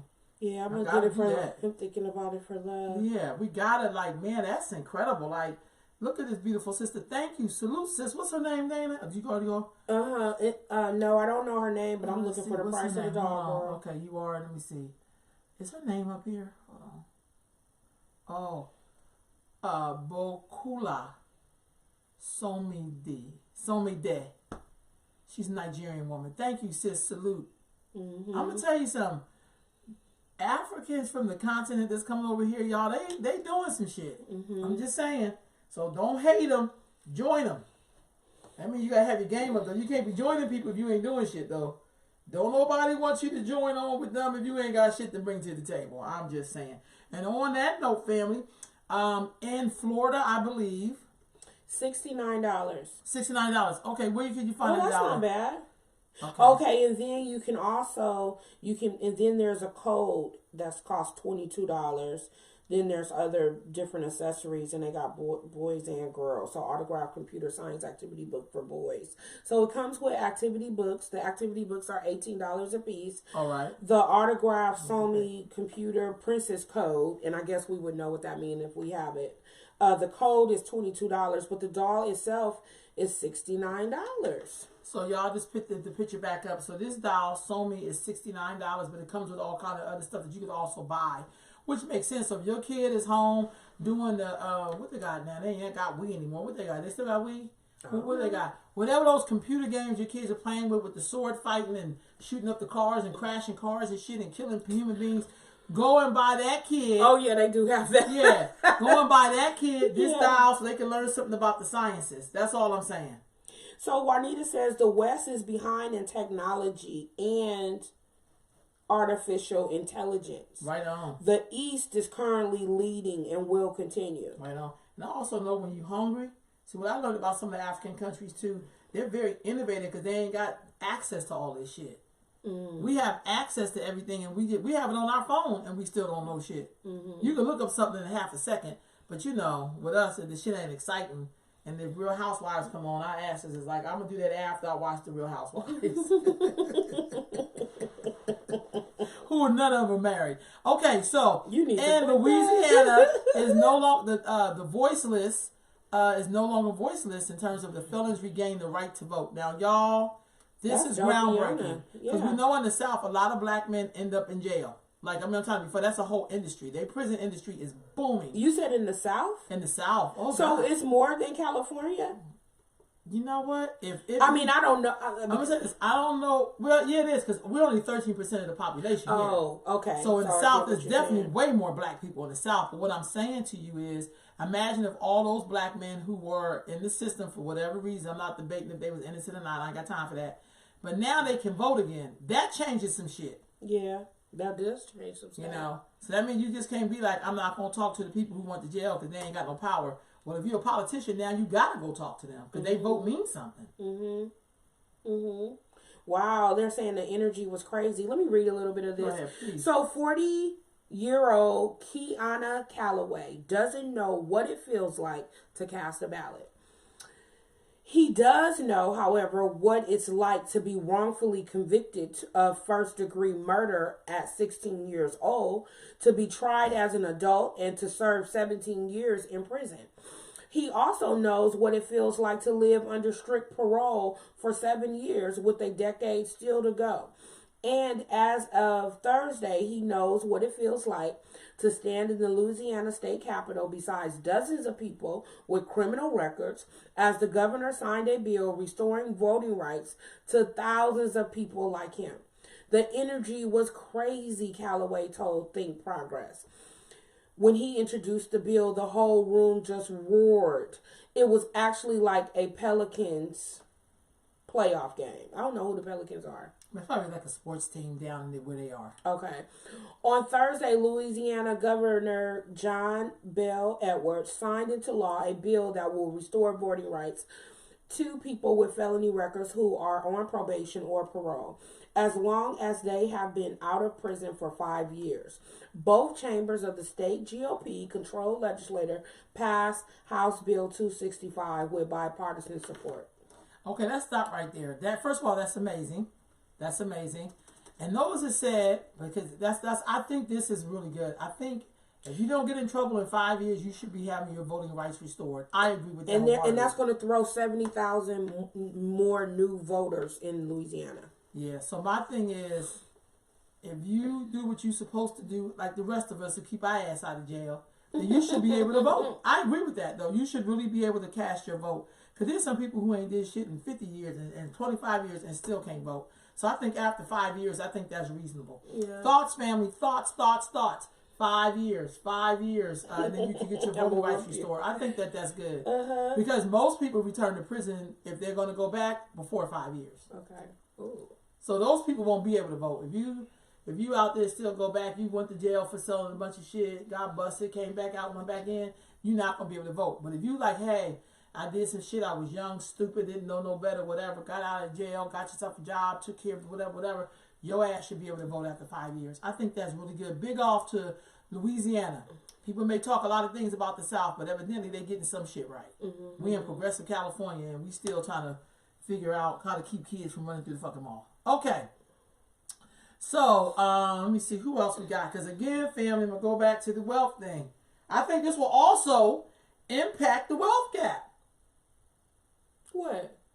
Having black men be able to vote, which means they would have to be able to be out of the system, out of jail or prison, taking care of somebody. I think that would increase the You said vote. taking care of somebody. Somebody, whether they're in a relationship or their children or whatever. Yeah, no, I got I think you. that would. I think California needs to look at that. If we want to impact, we're only supposed to be 12% of the population. which we make up probably. I wonder how much prison population in California black people make up if we're 13% of the population. It's huge. We're only 13%. Yeah, but you know that means like damn near half of us is the 30. That's I don't know. Some numbers don't be making sense to me. If we're 13% of the California population, why do we make up damn near 50% of the prison population? Well, I think that there's many factors. No. Why. I'm talking about the numbers, not why. The numbers. If there's 13% of black people in California, go to your mind's eye right now. Yep, and you're saying 50% of the prison population in California is black. Which we don't know that, but we just don't know the number. Yeah. How do you get that out of 13%? So, because there's two different populations. So we're 13% of the larger population, but 50% of the smaller prison population. Is it smaller? The prison population is small. Is definitely smaller than the larger population. But 13%. Then I'm not talking about 50%. If you're saying 50%, if you're in Louisiana or the South, and we know that the black people are largely in the South, and then we say 50% of the prison population, whatever, that I can see because there's so many of us. But when there's less of us, 13%, do you know what 13% look like? No, I do. Yeah, if you say Hispanics make up over 50% of the population in California, and then they make up 50% of the population, that makes sense. But they can still be walking around because that 50% is a lot. I know. 13% is not a lot. I know. Unless they're counting people who got like 1.00002% black in them, that's like, okay, we just gonna throw other people in this goddamn mix. But enough people. I get it. I'm trying to find the words to articulate it, but I get it. It's two different populations. I get it, but I'm just saying 50% is a lot of 13%. That's true. That's all I'm saying. That's kind of like, so basically we only got 3% of us running around here? Like, no, I'm gonna whip you. No, because it's a different population. But I get what you're saying. And I'm talking. I get the black and brown, but it's enough brown where we can't be with the brown because the brown is next to the brown country. The brown got it going on. Yeah, the brown can afford to go to jail. Ooh. We can't afford to go to jail. The population rise. It ain't enough black people. You know what I mean? I'm talking about just with black people. You know what I mean? That's no. That's why you gotta be careful when you mix apples with oranges, because it's not the same thing. There's so many Latinos, man. They can afford to go to prison. They can afford to be in the military. They can afford to do everything because their population is growing. Ours is decreasing. So they could put 50% of them in jail, and they're gonna have 100% more of them. Right. We 13% of the population. You put 50% of us in jail, and you may get 2 in this place. Because our population producer is going down. You know that? Really? Black women have less babies. Yes. We're not having babies? Why? No, we're not. Because we get education and be like, this shit is work. And I'm only doing 2. You're going to be lucky to have a sister and brother. Oh, that's a good question, Juanita. Like, why some of y'all only having, because, in their culture, too, they still support women having all these babies. Like, one elder told me this when I was a teenager. A Latino woman told me this. A Latino woman. That's why I can respect where people are. She said, we're gonna take back California without firing a shot. We're gonna take back the United States without firing a shot. But okay, and so I said, how did that make you feel? That made me feel like that's a hell of a plan. She said, all we're gonna do is overpopulate the place. This country ain't. I don't run shit in here. But I thought to myself, if this all used to be Mexico, and then some people came and stole this shit, and the woman telling me we're gonna take this country back without firing a shot, we're just gonna have a bunch of babies. I was like, that's a brilliant ass plan. If your nerves can withstand it, I think they ain't went through slavery. I think for some of us in the beginning, your like nerves we just can withstand I only it. could afford. I don't like hearing hungry bellies and shit like that. I don't want to eat dirt pies. I'm just saying, I'm gonna have what I can afford. I don't have none. But I'm just saying, like, I think that's a real conversation. What did she say? Dirt pies? Yeah, that shit is air sandwiches. Look, but hey, I'm just saying that shit is real. Yeah. Did y'all know that there is a book out called Brick by Brick? And Brick by Brick is about black people who built the White House. Yes, shout out to all of the Africans. All of the Africans who built the White House. Yeah. I'm gonna ask y'all something. And enslaved Africans on top of it. We know that slaves built the White House. Enslaved people built the White House. So can I ask you a question? You ask away, Dana. So, and I don't know if the right term is Khalifians, because that would be people in California. Let's just hear me out. Okay, I'll hear you out. If there's truth to, which to me, I agree with it could be. But the enslaved Africans, do you think that other Africans or black people that I don't know if the right word is indigenous to this country, but that were already here before we got here, do you think they helped? No. Do you think they commingled themselves? No. So how did that happen? No. Where did I'm they gonna tell you go? this. If the Africans that were supposedly already be here, the indigenous people, why didn't they build shit? I'm just saying. That's why it makes no argument for me. I'm not, if you indigenous, God bless you with the name. Hey, scratch your ass, get glad. But what I know is that if you're that powerful, you should have already been building up America. So you didn't have to come over here in the belly of a ship to come build America. They could have just came and got your ass. But what I do know, this is why I love that the answer's there. The white man said when he got here with the native people, that they weren't strong enough to build. They couldn't work them on their own land. They just weren't built the same. That's why I know we're not the same people. When you say you're talking about what, the Asians? No, I'm talking about the Native Americans that we know to be Native Americans here. Right, okay. Okay, I'm not talking about no black folks. I'm just going to be honest. Okay. Seriously. Okay. They basically said that, they tried to take the Native Americans that were here, Indian or whatever you want to call it. That's why the way I understand Indians, so that way maybe we can be clear on what they are. Because, Indians came from India or whatever. Right. Well, Right. But we know they're like some kind of indigenous kind of people. Right. That they were not good at working. Like, they weren't strong enough. The DNA wasn't strong enough. They weren't strong. Basically. That's how they were able to kill them off like that. Yeah. Through disease and shit like that. We get some damn diseases. And they're gonna put some mud on you and make you drink some shit from the bottom of the tree and your ass is here. Yeah. Put some Vaseline. So they knew that Africans had a stronger DNA. And when you think about the process of what it took to get enslaved Africans to America, that means you are the strongest of the strongest of the strongest. So there's nothing weak about you. They couldn't kill you off with no blankets and a smallpox. They couldn't kill you off by cutting off your buffalo supply. They just couldn't do it. Your buffalo supply. I'm just saying because that was their source of food. So I'm just saying, when you think about it like that, that make that indigenous, they were black people, that shit sounds stupid as fuck. Because scientifically it don't make sense. When they could have built their own. When you look at the Aztecs in Mexico City, which I've been to that pyramid, like, come on. Like, okay, those people, I've been in their shit. Those people were definitely, we know everybody on the planet came out of Africa. But what happened that they went from being that beautiful, that's why I can't leave out the term black and darkly melanated people until they got to this light people or people who look white and less melanated. Let's talk about that progression. And if you've been to Mexico City or if you've been to, where did we go in Mexico? We studied all the anthropology of Mexico. That was deep. Yeah. I love anthropology. That was deep. Hold on. So before we get into that, hold on. We go to the book. Hold on. They're basically having a conversation. I'm sorry. I'm sorry. Said within it's about 2K inmates in California total. More than likely 100K are young old black men. Okay.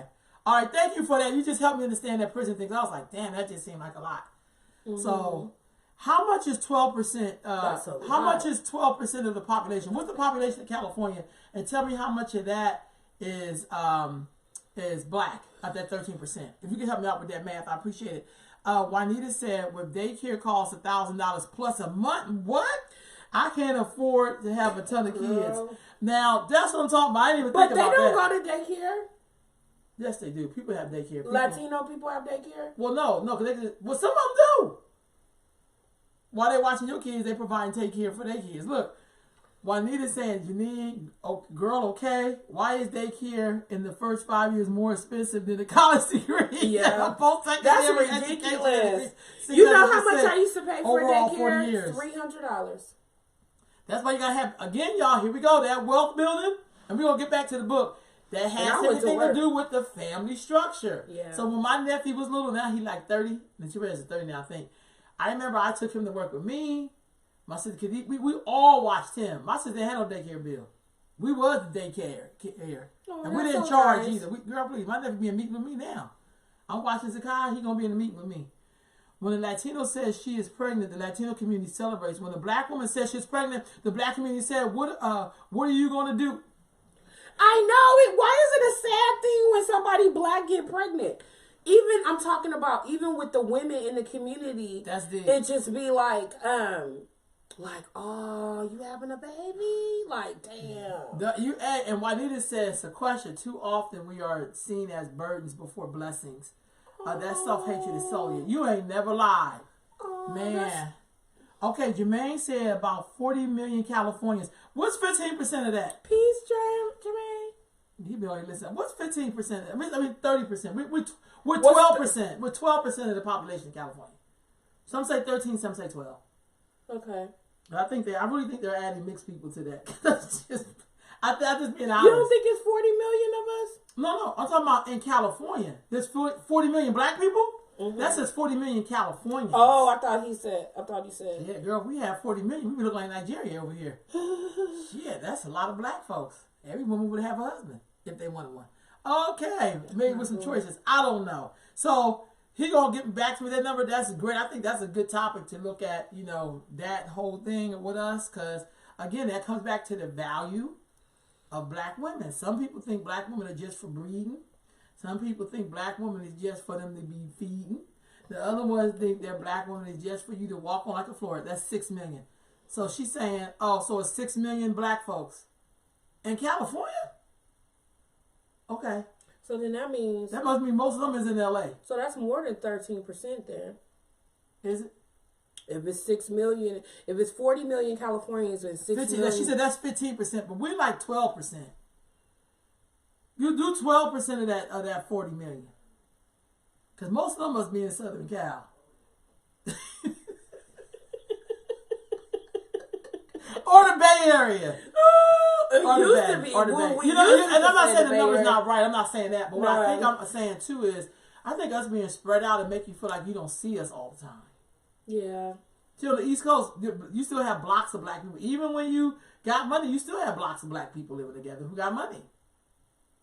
It's like that in certain parts of New Orleans, certain parts of Philly, certain parts of Pennsylvania, New York, places, Ohio, places where there are heavily populations of black people, we still live together. Even in like Chicago, you still have wealthy black people who live with each other. Mm-hmm. They ain't always trying to live with white people. They find people who are on their own level. Mm-hmm. California is kind of weird because we're spread out. Because 13% is not a lot. Did you like living with people? You mean my house? Well, however you... When I was growing up? Yeah. I did. I like big families. I probably should have had some kids, but if I didn't have no husband at the time, I'm not having kids. But that's just me. I just, I want that help. But she said 4.8 million. Thank you, black people in California. Thank you. That must be in Southern Cal. And the Bay Area. It's a lot of black folks in the Bay Area. So it used to be a lot of black folks in the Bay Area. Hey, last thing, I know you're not my fact checker today. I appreciate you, Juanita. I know. How many black people we got in Northern California, more importantly, Sacramento? I'm just curious. Because there's a lot of black people here, I know that. They come from the Bay Area. I get invited to a lot of different events, and it be gobs of black people, but they don't be with the other black people. They don't, like there's a lot of Africans from the continent here. I wonder if they're added in that number. Oh, yeah. And they have their own community, so I go to a lot of their different stuff, and I'm like, wow, they really got their own shit. I go to a lot of, like, educated, college stuff. There's a lot of black folks. I go to a lot of people who, like, we out here surviving, so I'm just saying, like, that 4.8 million, I wonder how that factors in. Then there's someone who's like, I ain't fucking with none of y'all, and then they just be by themselves. Mm-hmm. And you run into them in the grocery store and say, hey, how you gonna like your shirt? So, the Brick House, I'm sorry, the Brick by Brick. This is about Charles, I think, B. Smith. Tell us about that. So, about the book, this compelling true story behind the building of the White House, a powerful part of history rarely taught. This is from Coretta Scott King Award winners Charles R. Smith Jr. and Floyd Cooper. The home of the United States presidents was built by many hands, including those of slaves, who undertook this amazing achievement long before there were machines to do those same jobs. Stirring and emotional, Flora Cooper's stunning illustration brings to life in faces of those who endured hard, brutal work when the profit of their labor was paid to the master, not the slave. The fact that many were able to purchase their freedom after earning money from learning a trade speaks to the strength of those individuals. They created this iconic emblem of America, brick by brick, including an insightful author's note and a list of selected resources. Right on, y'all. So if you out there, this is another good book to get your kids. Yeah. Just change that word slave to enslaved, because we don't want our people, our young people, to think our people are over here as some slave, like it's a job working at Walmart. There's a difference between being enslaved and being a slave. Slave is like a position that you take. An enslaved person means that you're forced. This is all forced labor, y'all, to build the White House. We said, we built the pyramids. You didn't build shit. Some enslaved people was forced to build that shit. We all love to romanticize shit. I had a thought yesterday when I was at this meeting here, people fantasize about how great Egypt was. I thought to myself, that's the same shit they're going to say about America. Yeah. All of us got together and we built America. Yeah. And it's like, what? So, I'm sorry, that's just me. Boop, boop. On it said, I just Googled it. It says California population for black people is 5.5 million. That's around 2 million. The mass exodus is based on economics. Right on. That makes sense to me. That's all I'm saying. That just made sense to me. You're so cool. I'm trying to get to all the stuff we had on there today. So we're talking about the brick by brick. Okay. Last thing we're going to talk about before we wrap. Oh, I got to shout out BWOPA real quick. So BWOPA is Black Women Organized for Political Action. And they did a 2020 candidate endorsement. So if you know anything about BWOPA, I suggest that you all, before you start, whatever, you should join on to black folks who are doing some things. I've been to a lot of their meetings. I'm a member myself. And I just kind of checked them out for like a year. And then I joined on, And plus I like the two sisters that's leading it. It's black women doing something that's real good. If I can help, I'm going to jump in. But that's just kind of how I'm wired. Mm-hmm. But what BWOPA did is that they did some endorsements. And let me just say this. What BWOPA, from what I understand, because I'm a member of, they basically do a lot of work around politics, which I think in every area we should be in. Okay? In saying that, sometimes it don't mean because you black you're going to get their endorsement. But I think that's also another death blow that's been dealt to black people when we support people because they black and then they don't have to give us shit. Right. But just them being there as a black face, I think we learned that with Obama, don't mean that you're going to be putting your agenda first. So I personally don't trust black politicians. I think that this shit is like an oxymoron. Because, when they get there, they usually don't want to look at things that may be attached to them because they want to appear to be fair. And I'm not going to front. When I work with certain politicians, I tend to get more from white ones because I can go in with that black shit and they can see that, okay, I'm not really attached to that, so let me learn about it. Let me give it some attention. But with black politicians, they kind of do this thing where it's like, well, we'll get to that later. Or I don't want to be helping you. It's going to appear that I'm showing you some favoritism. This is the kind of shit I've heard black politicians say. So with that being said, BWOPA has endorsed 3 women.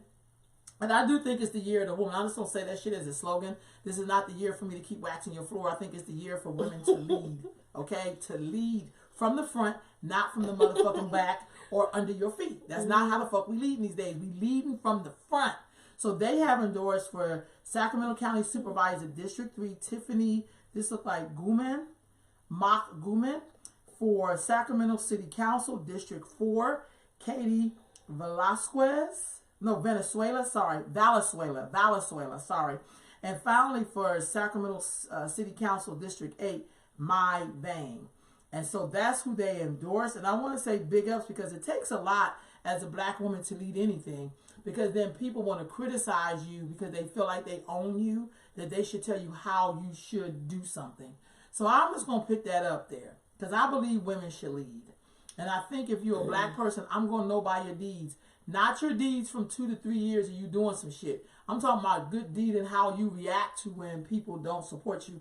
That should say something about how you really can lead. So my thing is I have to take criticism from people who love me and people who hate me. But I'll take it. I'll take it too. I'll take it. And so, Bawapa, big hats off to you. I'm gonna make this a big thing so you can see. I'm gonna read this one more time. Who Bawapa endorsed? Bawapa has endorsed Sacramento County Supervisor District 3, Tiffany Mock Guzman, for Sacramento City Council District 4, Katie Valenzuela, and Sacramento Council District 8, Mai Vang. And I'm gonna tell y'all like this. I don't really care so much about the person not being black, because black people, some of us will basically use their color to get somewhere and then get somewhere and be like, I ain't got to help you niggas do shit. I'm here, and so you should get, if I feel good immediately, you feel good. I don't owe you shit. So big ups, Bawapa. Keep it pushing, and I support you, and I'm proud to be a member. And if you're a black woman out there, you need to join Bawapa. Don't sit on the line and talk no shit about how we don't have no plan when you ain't a part of nobody else's plan except for the plan of your open enemy. All right, family. And as we wrap up, for those who are single, looking to mingle, there is, I've been seeing this ad, you know what I mean? I don't know if you've seen it. I'm trying to share the link if I can. Let me see the link on here. This about black folks getting together, you know, to basically find, somebody to be with. So in Sacramento on January 10th, there's going to be an R&B only event. If you What do R&B stand for? Rhythm and blues. So R&B only. Oh, okay, rhythm and blues only. Yeah, so R&B, which I think R&B of today may not sound like the R&B of when, because some of this shit would be like, come fuck me. I don't want to find nobody who just want to do that to me all day.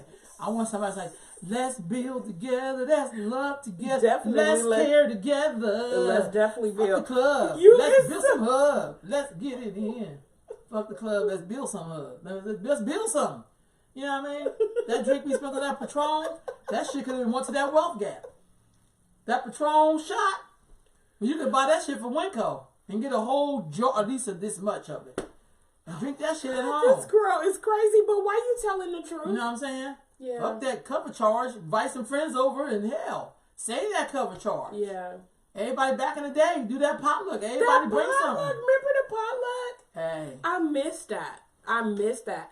Everybody bring a dish, come over, y'all chill. So I'm just saying, y'all, and I'm not trying to, I'm just trying to keep it all the way on the solid if I can. But I'm just saying, y'all, and I gotta find out where I found that because I don't see it it's on my page. Let me look up on. But I'm just saying, y'all, what y'all think about that? I like that. This is saying R&B only, and if you look on the ad, it's a lot of black folks. I'm pretty sure other people who think it's their right to come to anything that we do because they just feel like the party don't start until they get there. But I think people are looking for places to meet each other.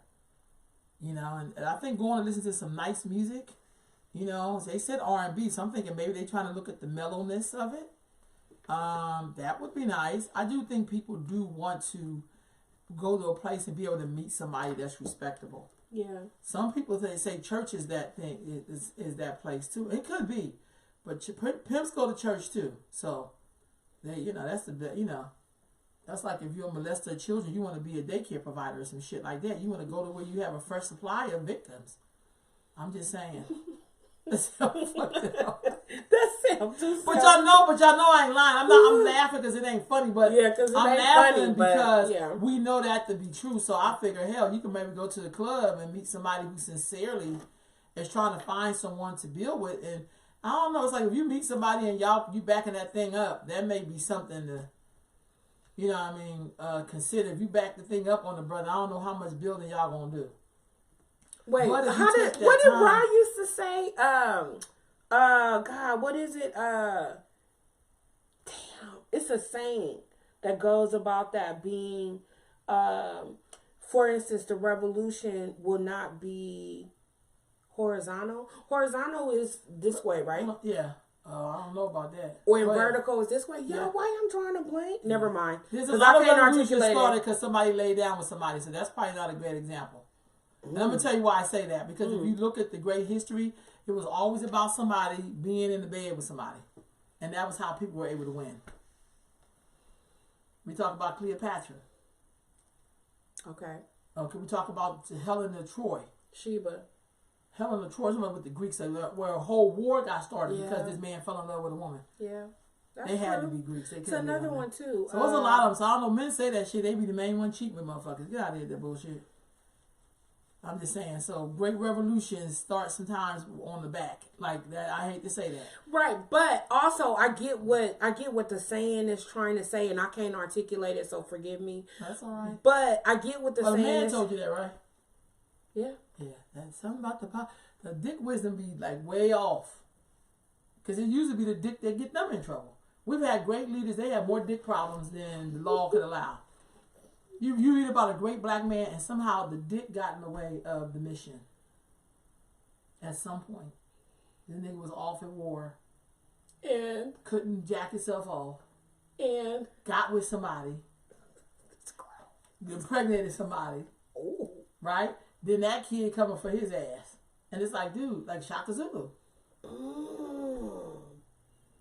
Girl, why you saying Shaka Zulu? Because that was part of like his She came with examples. But I'm just saying, y'all. Okay. I'm just saying sometimes, and then sometimes with warfare, that sometimes help you to win the war. They talked about women have blades in their vaginas back in some wars and stuff like that. So, I don't know, family. Oh, girl, I'm not I'm just saying, it depends on if you. I guess if you have to you do ready it. to stick with Hitler, you trying to save a bunch of people. You may be like, come on with your little nose ass. Come on with that fucked up mustache and be like, yeah, we gonna. You may enter, but you may not come out. Y'all. Oh my God. When we see y'all next month, it's gonna be in the new year, y'all. Wrap up day to talk to us. Yeah, this girl here is crazy. Yeah, this girl's crazy. Sis, you know what? Let's end. What are your intentions for 2020? To increase my wealth gap. That's my intentions. I'll put the picture back up there, y'all. Okay. No, to really be more strategic about my steps. To also come into more into myself as I move closer to the 50. So I come from a culture that your age means something. Yeah. And the roles change, and you do remember the root, but you also remember as you get older, things change up. Yeah. And to cut bullshit out. If I ain't really fucking with somebody, I'm not really gonna fuck with you. I'm gonna be nice, but I don't want to build with people who are not about. If all you can do is do drama, get away from me with that bullshit. If you don't have accountability, get away from me. I don't want to do that. That's where I'm at. That's what I want to do for the new year. I want to have something a little bit more to show for myself than just being angry and stuff like that. I want us to, I don't know. What about you, Dana? What you gonna do? To try to definitely, I'm going to spend more time and energy into myself and into my well-being. Definitely want to grow the programs that I'm attached to. And really, I would like to increase the wealth gap. But before that, I want to put myself in a certain financial position. So that's why I said to you, like I was looking at my bank statements and stuff like that. Yeah, I spent a lot of money on. You said I need a husband? Because you're wife material. Because I know Dana. This is not no generalization. But I feel like Javon taught me that. I just have a lot of respect for Javon. Her birthday was yesterday, so she down in the 48 club. Happy birthday, Javon. But she taught me a lot about that balance. And I feel like it's great. You could definitely do it by yourself, but you've been doing it by yourself. But I just know for some of us, there's a reason why people mate together. And I'm saying not mate as in sleeping, but gather together to take care of each other. And I think sometimes as black women, this is my serious message though, we become really sick because we don't have anyone to balance us off. Like when people come and ask you to do stuff, there has to be someone there that you have to talk to that can help you say, no, you've already did that. So tell that person no. Because I want my baby to be okay. You already have 20 things on your plate. I want you to have 10. So tell that person that you're not going to do that because I love you and I want you to be okay. I don't want nobody to use you and call it building a revolution. But I think that's the balance. And I've seen this in other marriages where people, my friends that are married, basically I watch their husbands tell them stuff. It's not like he telling her what to do. He's not trying to control her. Right. He's basically saying, baby, you got too much on your plate. It's nice to be nice and help your community, but if you are not well, you cannot help the community. And it is my job to make sure you're well, because it's your job to make sure I'm well. Right. And if you see me taking on too much, that means that I'm not going to be my smart, healthy self. This is not going to help us. Right. That's why I say you need a husband and you deserve a husband. I know you talked about marriage before, but I always feel like as you do your dream boards, when you really want stuff, you need. I'm gonna do mine too. I think I'm gonna go buy some. I'm gonna do that. That's gonna be one of my assignments today. I'm gonna put my dream board back up. I'm probably gonna put my dream board on the sun. But I just feel like I got to. That's my message for Black women, because I think there's nothing wrong with people being mated up with somebody and paired up. People are okay for you to do all this shit by yourself, but they ain't gonna be there when your ass is sick. They ain't gonna be there when you got, need somebody to come help scrub your back. They're not gonna be there when somebody got to rub your feet because you've been on them all day. Like, there's some things we do. Somebody to help you cook dinner so you're not wasting money. You know what I mean? Right. Ain't nothing wrong having somebody bring their half to the table, so the whole thing you would have been paying, that half can go into wealth building. You heard? Yeah. So if you up here paying $1,800 for rent and you don't have a partner, how you gonna ever save anything to buy a house? Yeah. That's what I mean by that. And I think sometimes we put this thing on Black women to be super women, but then we out here struggling by ourselves. And I'm gonna just say this: I've known too many Black women who died because nobody took care of them. All they did was suck off of them, and nobody said, "Hold on, Big Mama walking around here with swollen ankles." We just watch her ankles be swollen. We don't say, "Hey, Big Mama, can like, rub put your feet up." Yeah, put your feet up. I got that. Rub your feet. Let me do your feet. I could cook those greens. I got that, Big Mama. Yeah, I could clean them greens for you. Shit, I don't want nobody crying over me at the goddamn casket because I died young. Fuck that. If you see something ain't right with me, hey, Ro, let me talk to you. Yeah, let's sit down for some tea. You all right? You ain't looking. I need that kind of nourishment. I don't want you to say, let me just ask her. I know she look tired of shit, but I'm going to ask her anyway. Do not do that shit for me. Right. Just don't. Love me to life. Don't love me to death. Fuck that. Love me to life. Okay. Love me to wellness. Okay. So that's what I'm saying to you, Dan. I think that you're one of those boss. You're a boss. You just need a boss. This girl is nice. So put that on your vision board. I'm just saying that the right dude's out there for you. He may be in South Carolina or some shit, but you know. And he may move in Sacramento. Maybe he's somewhere, because if y'all telling me that we got 5 million Black people in California, some of them got to be from Texas, Georgia, and Florida. No, I'm just kidding with you, whatever. But I feel like we have all of them out there. The right man is out there for you, who's driving in the same moral lane as you are driving in. But I'm gonna tell you this: when you have somebody who start driving in the same lanes, it changes your friends, and it changes your relationship. If the shit you do when you single, when you have a partner, you can't have somebody act like they your fucking man. Like, you can't have people like, we gonna do this. No, I have a person I have to check in on, because we may do some shit on Tuesday nights, and then my Tuesday nights are not available anymore. And this is the big thing, ladies. Hear me now. If you're in a relationship with your man and shit, you can't have no other man acting like he your man, and you have a man. See, shit like that. There's boundaries there. And people don't really be teaching us shit like that. But I'm just saying, we don't always respect boundaries. My aunt used to say, blessed memory. She used to say, when you're married, sometimes you can't have the same friends that you had when you were single. You can't just go meet them at the place. You want to go somewhere, hold on, let me check in on my baby. Hold on now, because you just can't just go and do shit like that. People who I know who have successful marriages, they've had some ups and downs, but they talked about how they had to, even with their siblings, and be like, pump your brakes. I have a husband over here. So don't be telling me what to do in my motherfucking house. In your house, you ain't even got nobody in your goddamn house. Right. So it's kind of like that kind of shit, and it's not as simple. I'm leery of who I take advice from. I look at your whole background and be like, how the fuck you going? When I want to hear about marriage advice, honestly, I call Javon. Yeah. I call motherfuckers who've been, she been married to her husband 20 some odd years, and they've done amazing shit. And so it's kind of like, I'm pretty sure that wasn't easy. Yeah. Because it's not about things looking easy or perfect. It's about going through the fire. As long as, and I think that's the part we don't talk about. So when you talk about building wealth and then having business, there still has to be boundary. Your business partner, is your business partner, but your husband's your husband. Yeah. So he should not be in your business if he's not a if y'all not in business together. Right. So you have to know to separate your business shit from your family shit. Right. That's a whole other story. I ain't gonna go there. Cause some people dick rules today and they can't do nothing unless they go smell the dick and then say, what I decided to do. That's not what the fuck I'm talking about. Because I watch men do this all the time. Men have rules what they do with their homies, and they have rules they do with their woman. And they know how to tell everybody, like, no, I got it today. Me and my wife going to church or whatever. That's you know, and then they'll tell their wife, hey, I made this commitment over here, but I'm going to come back and do. I watch men do that. I watch some women struggle with that with their men. Like, you know, they struggle to say, hey, I made a commitment over here. And they struggle with that. If you come to be like, I don't like your friend, so-and-so. Dude, this person is buying shit in my shop. This ain't about her liking me. She's buying shit. But it's like, we got to, you know, that's a whole nother damn...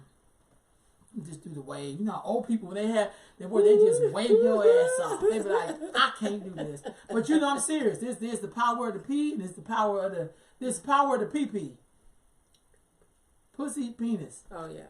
And all I'm saying is, if this girl is sick. I think that's the other part of the marriage that people, you know, too much of anything is not good. You know, even like, I'm serious, too much sex ain't always good. Is it bad? No, too much.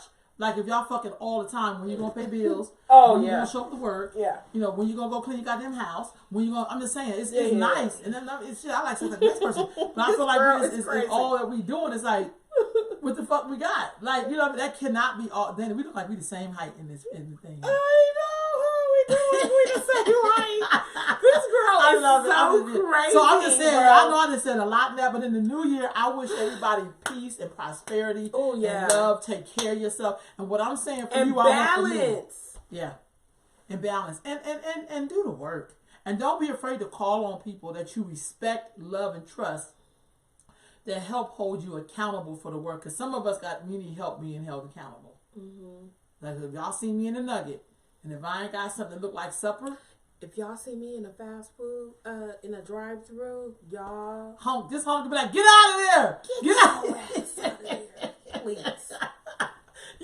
Wait a minute. You ever be trying to do something and somebody check you, you get mad? I know, but why you get mad? I'm going to say thank you. Because I think sometimes you really be wanting what you come to get, but you know it ain't right. You know, and then somebody bust you out, you be like, well, not right now. Well, what you're thinking for me, a lot of times it's kind of like, it's going to take me about 45 minutes to cook this. No, but I'm just saying. I have that with chocolate. When I be like, my nephew. You love chocolate? I love chocolate. I love caramel. Let me tell you something. I'm diabetic. I never see you with candy. Oh, girl, you ain't never seen no nail laters? Look, see, I'm old, so I still eat nail laters. I haven't had nail laters in a while, for real. They don't even make them like they used to. I've never seen you with a chocolate bar. Yeah, I girl, I'm a Snickers, Score, you know about Cup. Score? Oh my God, I used to fucking love Score. So I'm just saying. What's the difference between Score and Heath? I think the way it's laid out. See the Score is like the chocolate over the thick caramel, that caramel thing. The Heath is just kind of it's not the same. Thick and, I don't really like. So the Score you can let it sit on your tongue and let it. Yeah, see what I'm saying. So I remember I will be at my house and my nephew would come over. Because everybody has a key to my damn house. So he would come over and he would go through my cabinets, take all my cake mix, my icing mix. He like, oh, you had some ice cream, I took that. He was basically helping me with my diabetes. And then he had one of my young ladies, Kayla, who's a young woman now. She had a key. And she would come right behind his ass and be like, yeah, I went back last week and she had da-da-da. And they was basically, like, I just stopped buying shit like that. Because I knew they were going to come and take my shit. So how are you doing? I'm doing very well. I got switched on my medicine and I'm doing much better. I think the medicine wasn't good. But my doctor is telling me, I don't think Javon's off, thank God. Because Javon's like, I told you. So basically, my doctor is saying, I need to be a vegan. She said, you just go ahead and need to do. I said, well, she said, yeah, you just need, that's going to take care of the dairy. Because, you know, I'm a fibroid person. I probably have fibroids right now. And, you know, she said, your health would just be better if you just became a vegan. She said, I'm a vegan, no chocolate. That used the question. But she was like, no, you shouldn't be. You should just be a vegan. So I think all of this is preparing me for the lifestyle of switching up my diet, which is really going to help my health better. I'm doing good, but I can be doing better. And I know that health is a triangle. So you look at your food, you look at your exercise, and then you look at your mental mind state. Yeah. And so for me, I usually conquer 2, but not all 3 of them at the same time. And I'm fighting like hell to conquer all 3 at the same time. It's hard for me because I am an emotional eater too. I was an emotional eater too, child. You was? Girl, please, yeah. So I could eat a whole jar of pickles. I'm not feeling some way. I used to go to the store and get a jar of pickles and a box of Captain Crunch. They don't go together. So they don't. But I would eat all the pickles first, drink the juice, and then I would. You would drink the juice too? Oh yeah. And that's because I was working through some shit. Like, for real. I was much bigger. I look as well, I was like, damn, I was big as shit. Like in my late 20s. Because like I had started piling on the weight, but it was really big in my late 20s. And was it emotional? I remember, because I worked all the time. I was not in a relationship. It's like I had a lot of knowledge, but I didn't feel supported because I was always a weird person. Like I was always like weird to people. Like people would admire you, but they wouldn't sacrifice to be where you are with you. Does that make sense? And then I had that ability to also to want to take care of my family because to whom much is given, much is required. Here we go, y'all, with these goddamn sayings. So, for me, it was like I was always a giver, but I also, that's not got diagnosed with diabetes in my early 30s. And diabetes, according to Louise Hay, You Can Heal Your Life, which I love, that is about you not having enough sweetness in your life. Mm-hmm. Not sweetness of enough Captain Crunch. That's not the fuck they're talking about. They're talking about sweetness in terms of somebody being sweet and loving on you and it being reciprocal. Yeah, you and have reasons to smile. Yeah, and I didn't have that. I didn't have somebody taking care of me in terms of, like, I was taking care of everybody else, but it was not reciprocated. And I was also at a job that was just not good for me at all. Like, I learned a lot, but it didn't take care of my spirit while I was taking care of their spirit. Mm-hmm. So that's hard to look at that. And all I'm saying is black women. Then I had to also start doing stuff like looking at when my mother got sick. Like, I looked at a lot of different things with people, and that's what made me shift to be who I am now. I was always doing the work. That's why I think how I got that mama role for my kids. That was about me being the nurturer. So that was easy to get the title. But as I started to look at the mama, because I was raised by a bunch of mamas who died very young, I was like, what did they do in their life that made them die so young? And what I factor is that, and they all had diabetes. My grandmother died at 52 from the complications of diabetes. My mama died at 52. I am not dying at 52. God willing, unless something happens. That's one thing. But I had to look at the way they loved on themselves, the way they allowed other people to love on themselves, the way they took care of people who didn't take care of them. Like, I started looking at all that shit, and I think that's what me being more voicious, me believing in myself and my weirdness or whatever the fuck you call it, me just embracing myself and not fucking with people who wasn't fucking with me. I feel like the worst relationship I ever got out of was where I worked for 25 years. That shit was like an abusive, loving, amazing, tragic, fucked up 25 years of my life that I lived, which has everything to shape why I don't take shit now. That's why I will not take it for the team. I already did that for 25 years. That shit was not healthy. And matter of fact, the shit ain't around now. Oh, really? Where I worked at, it's not even no more. So, and a lot of blood, sweat, and tears went into it, but because we didn't have mutual respect, because we didn't love each other, because we didn't care for each other, because that's why the shit went away. That's why the enemy came, sent somebody in and looked like us, took the shit. But, motherfuckers can't take shit if you ain't giving it to them. So the queen says, Sister Ro, you have come a long way. Be kind to yourself. You said that's so cute. Sequestia, she challenged you. And Sequestia's known me that much. Sequestia, remember me? I was like, 19 or something? She's known me for years. And one of my role models, too, because she looked very good for her age. I'm like, shit, I'm trying to be like that. Yeah. But I also watch that, like, how people care for themselves. And I feel like that's what pisses me off when I see people devaluing black women. That's my trigger. Yeah. It's like, you don't get to treat me like I'm fucking trash. Please. But I'm just saying, but that has a lot to do with the diabetes. Not having enough sweetness in your life. Yeah. That's what that's about in our community. So, with that being said, we getting it in up in here. Okay. Well, y'all. We got, a few more days. What's today's date? The 29th? Ooh, what's today's date? The 20th? Yeah. So, we have the 30th, 31st. We got 2 more days. We got 2 more days. And then you was gonna live to see 2020 like that? I always was just looking at the right here and the right now. So I never really And now that I'm older, also joining that club with you, I should say more mature. No, I should say I'm maturing. Now that I'm older too, I just think about like, D, do you got another 47 years? Literally. That's a good ass question, though.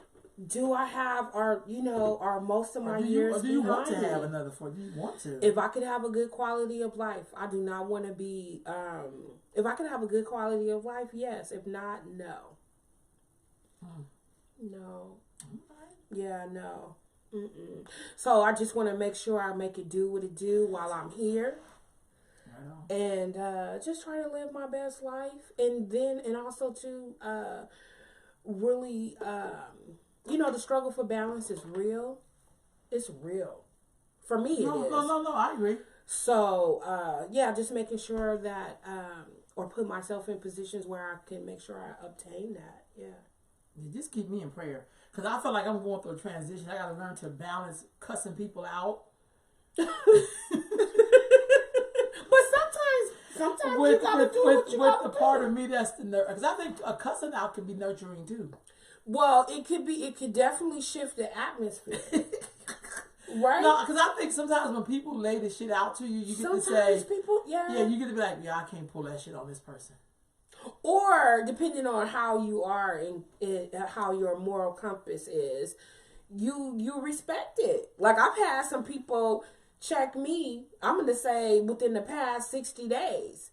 And I had to say thank you. I didn't get mad because I was like, you know what? I see your point. You know what? I see your perspective. You know what? I get it.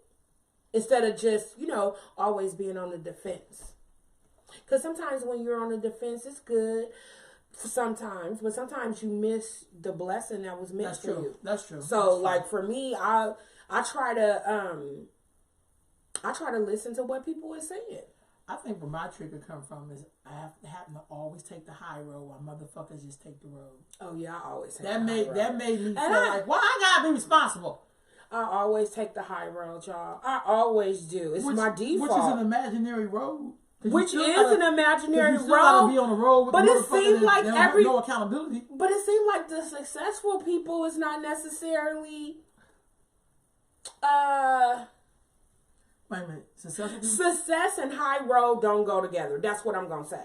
Yeah. Success and high road don't always go together. I'll just leave it like that. I'm agreeing with you on that one. I think that's an imaginary shit people tell us though. I think when people talk about this high road, you be saying to yourself like, where is that motherfucking high road at? We're all on the same road.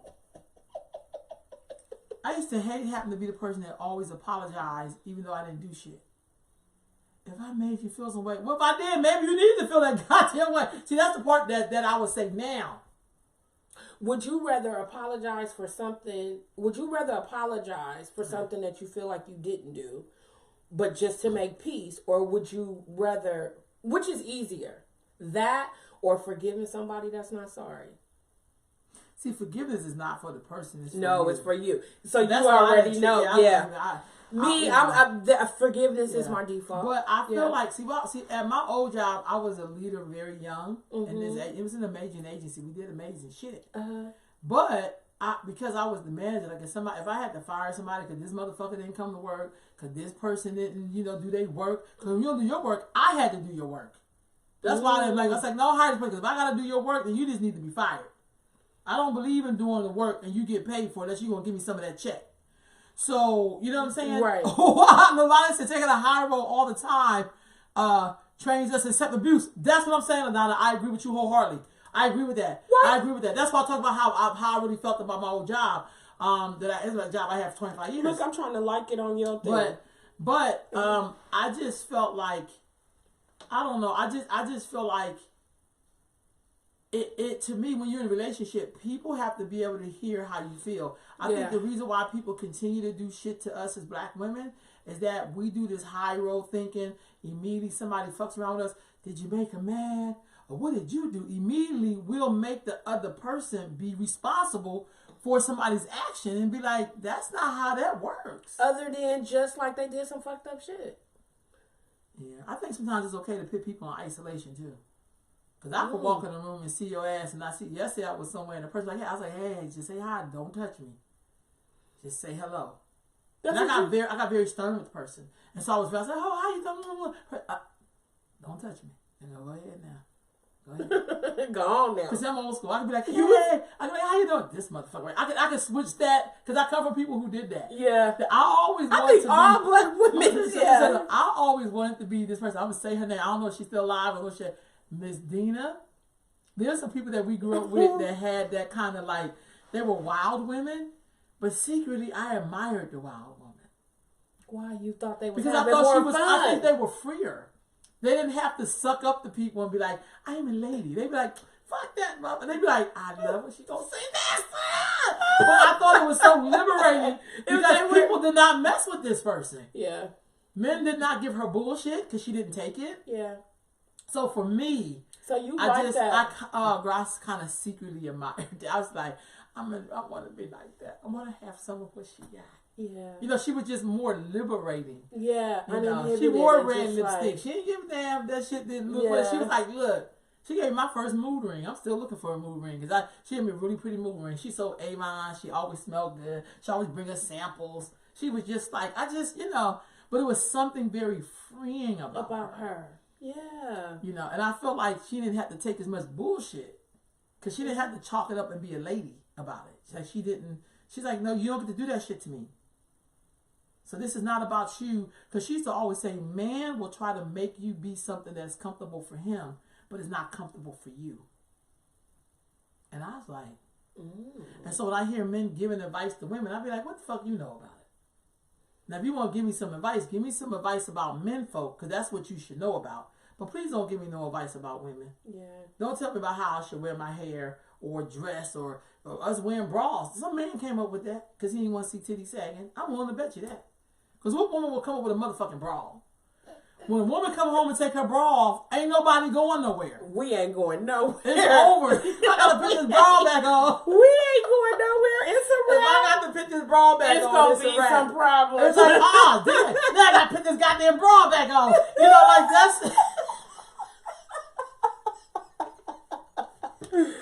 Y'all know I ain't lying. If I got to put this bra back on, it's not gonna be beautiful. I'm just saying. Yeah. Don't ask me, damn it. Don't ask me to do it. Don't ask me to get.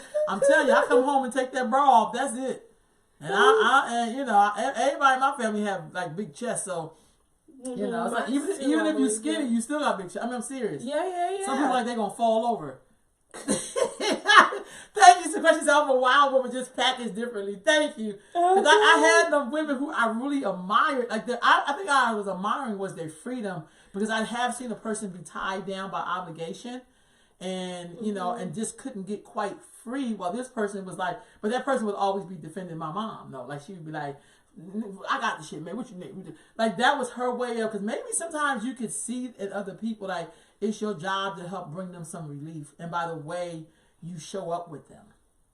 I'm that way. I could be in the store. This happens to me a lot, and a woman be in the. This happens to me a lot in Rainbow in particular, because I'm always in Rainbow buying little accessories, and I always see a mom up there with her kids counting out her money and be like, put this back, put that back, and I'll be like, how much is that? I got that. Pay it forward. I paid it and walk out the door, like because I know what it was like to watch my own mother do that with her children. Yeah. So that's a way of like, you know, like. Or with the little list, and they really calculate. Oh, I've seen people do something like how much that really costing. I've seen people do that, and I feel like that's my way of loving on my mother in spirit. Yeah, because I see her in that person, and so I'm like, you ain't got the struggle. I got it. What the fuck I'm gonna do with it? You know, shit. Yeah. I'm so ridiculous, but I'm just saying. So I think that's that wild woman, like shit. Yeah. Thank you, those questions. Because you know, I think I may be a little crazy. But I know it's all for good. a fact I am. Yeah, but I think that's how you survive. So I pray in 2020, because in the 2020s I'm gonna be turning 50. Damn, that shit that feels like the Jetsons. I'm not kidding. I'm gonna turn 50 too. I'm gonna be 50. When am I gonna be 50? I don't know in about that. 3 years. Y'all, some of y'all ever be thinking about what you gonna be like when you 70? I hope I still got good posture and shit. I want to have good posture. I still want to have my mind. Because you know what? I have this problem. Can I tell y'all my fear? I know we need to get off this. Go ahead. My fear is that I'm going to be one of those people that repeat myself. Because I repeat myself now. Why I repeat myself now? And I have to catch, but now I can catch myself. But I'm like, oh, am I gonna be one of those people? Will you repeat yourself with nobody there though? Like, I hope I'll be people like, because when I'm talking, I hope I don't have too many private conversations out loud with myself in front of people. Because that can look, sometimes I'm like, that's so-and-so. No, I'm going to tell you. I'll be talking like that, I'm like, Londa, and people walk by like, I'm adding up. I'm adding up some. Okay, yeah, they're looking at me like, am I?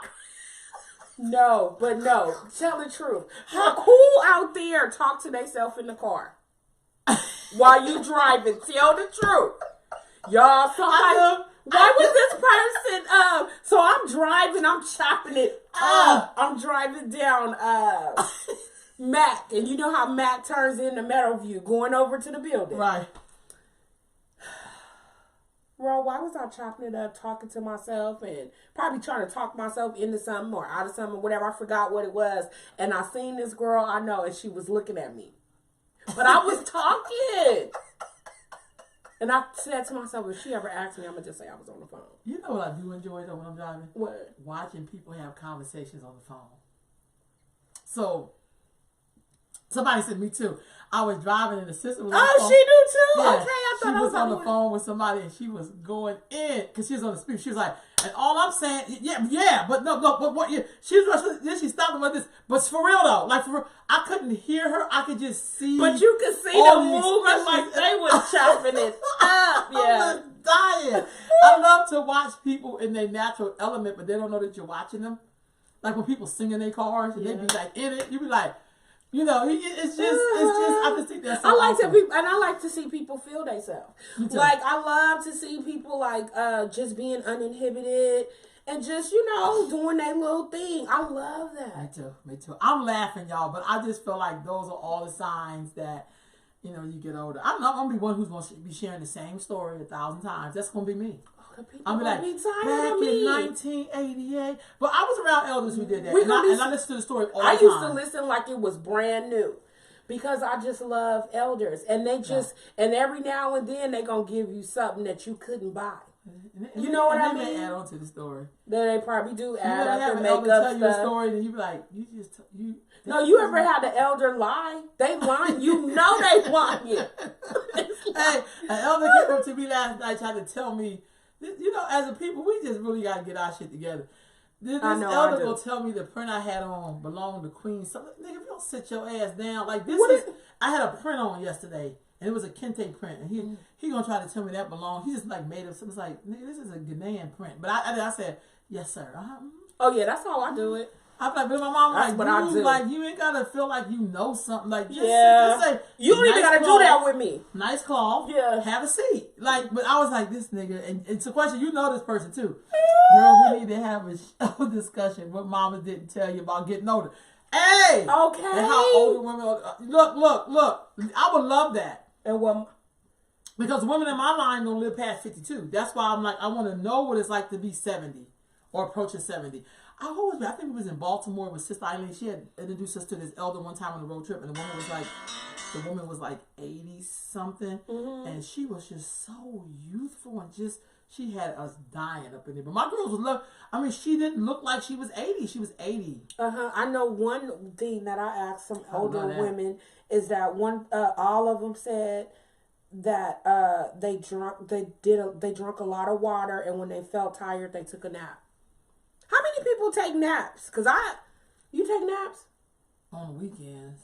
I don't never really get to take a nap. I fell asleep on Christmas It's Sunday, so I have a 6 o'clock meeting, but before then, I'm going to chill. I'm going to do some stuff around the house, and I'm going to take me a nap. But put the fire on, and I'm going to take me a nice I want to take me a nap, too. My son is going to open up the shop. Matter of fact, I got to go. Yeah, we love y'all. Happy New Year. We see y'all in the New Year. Borigani for all the rest of the Kwanzas.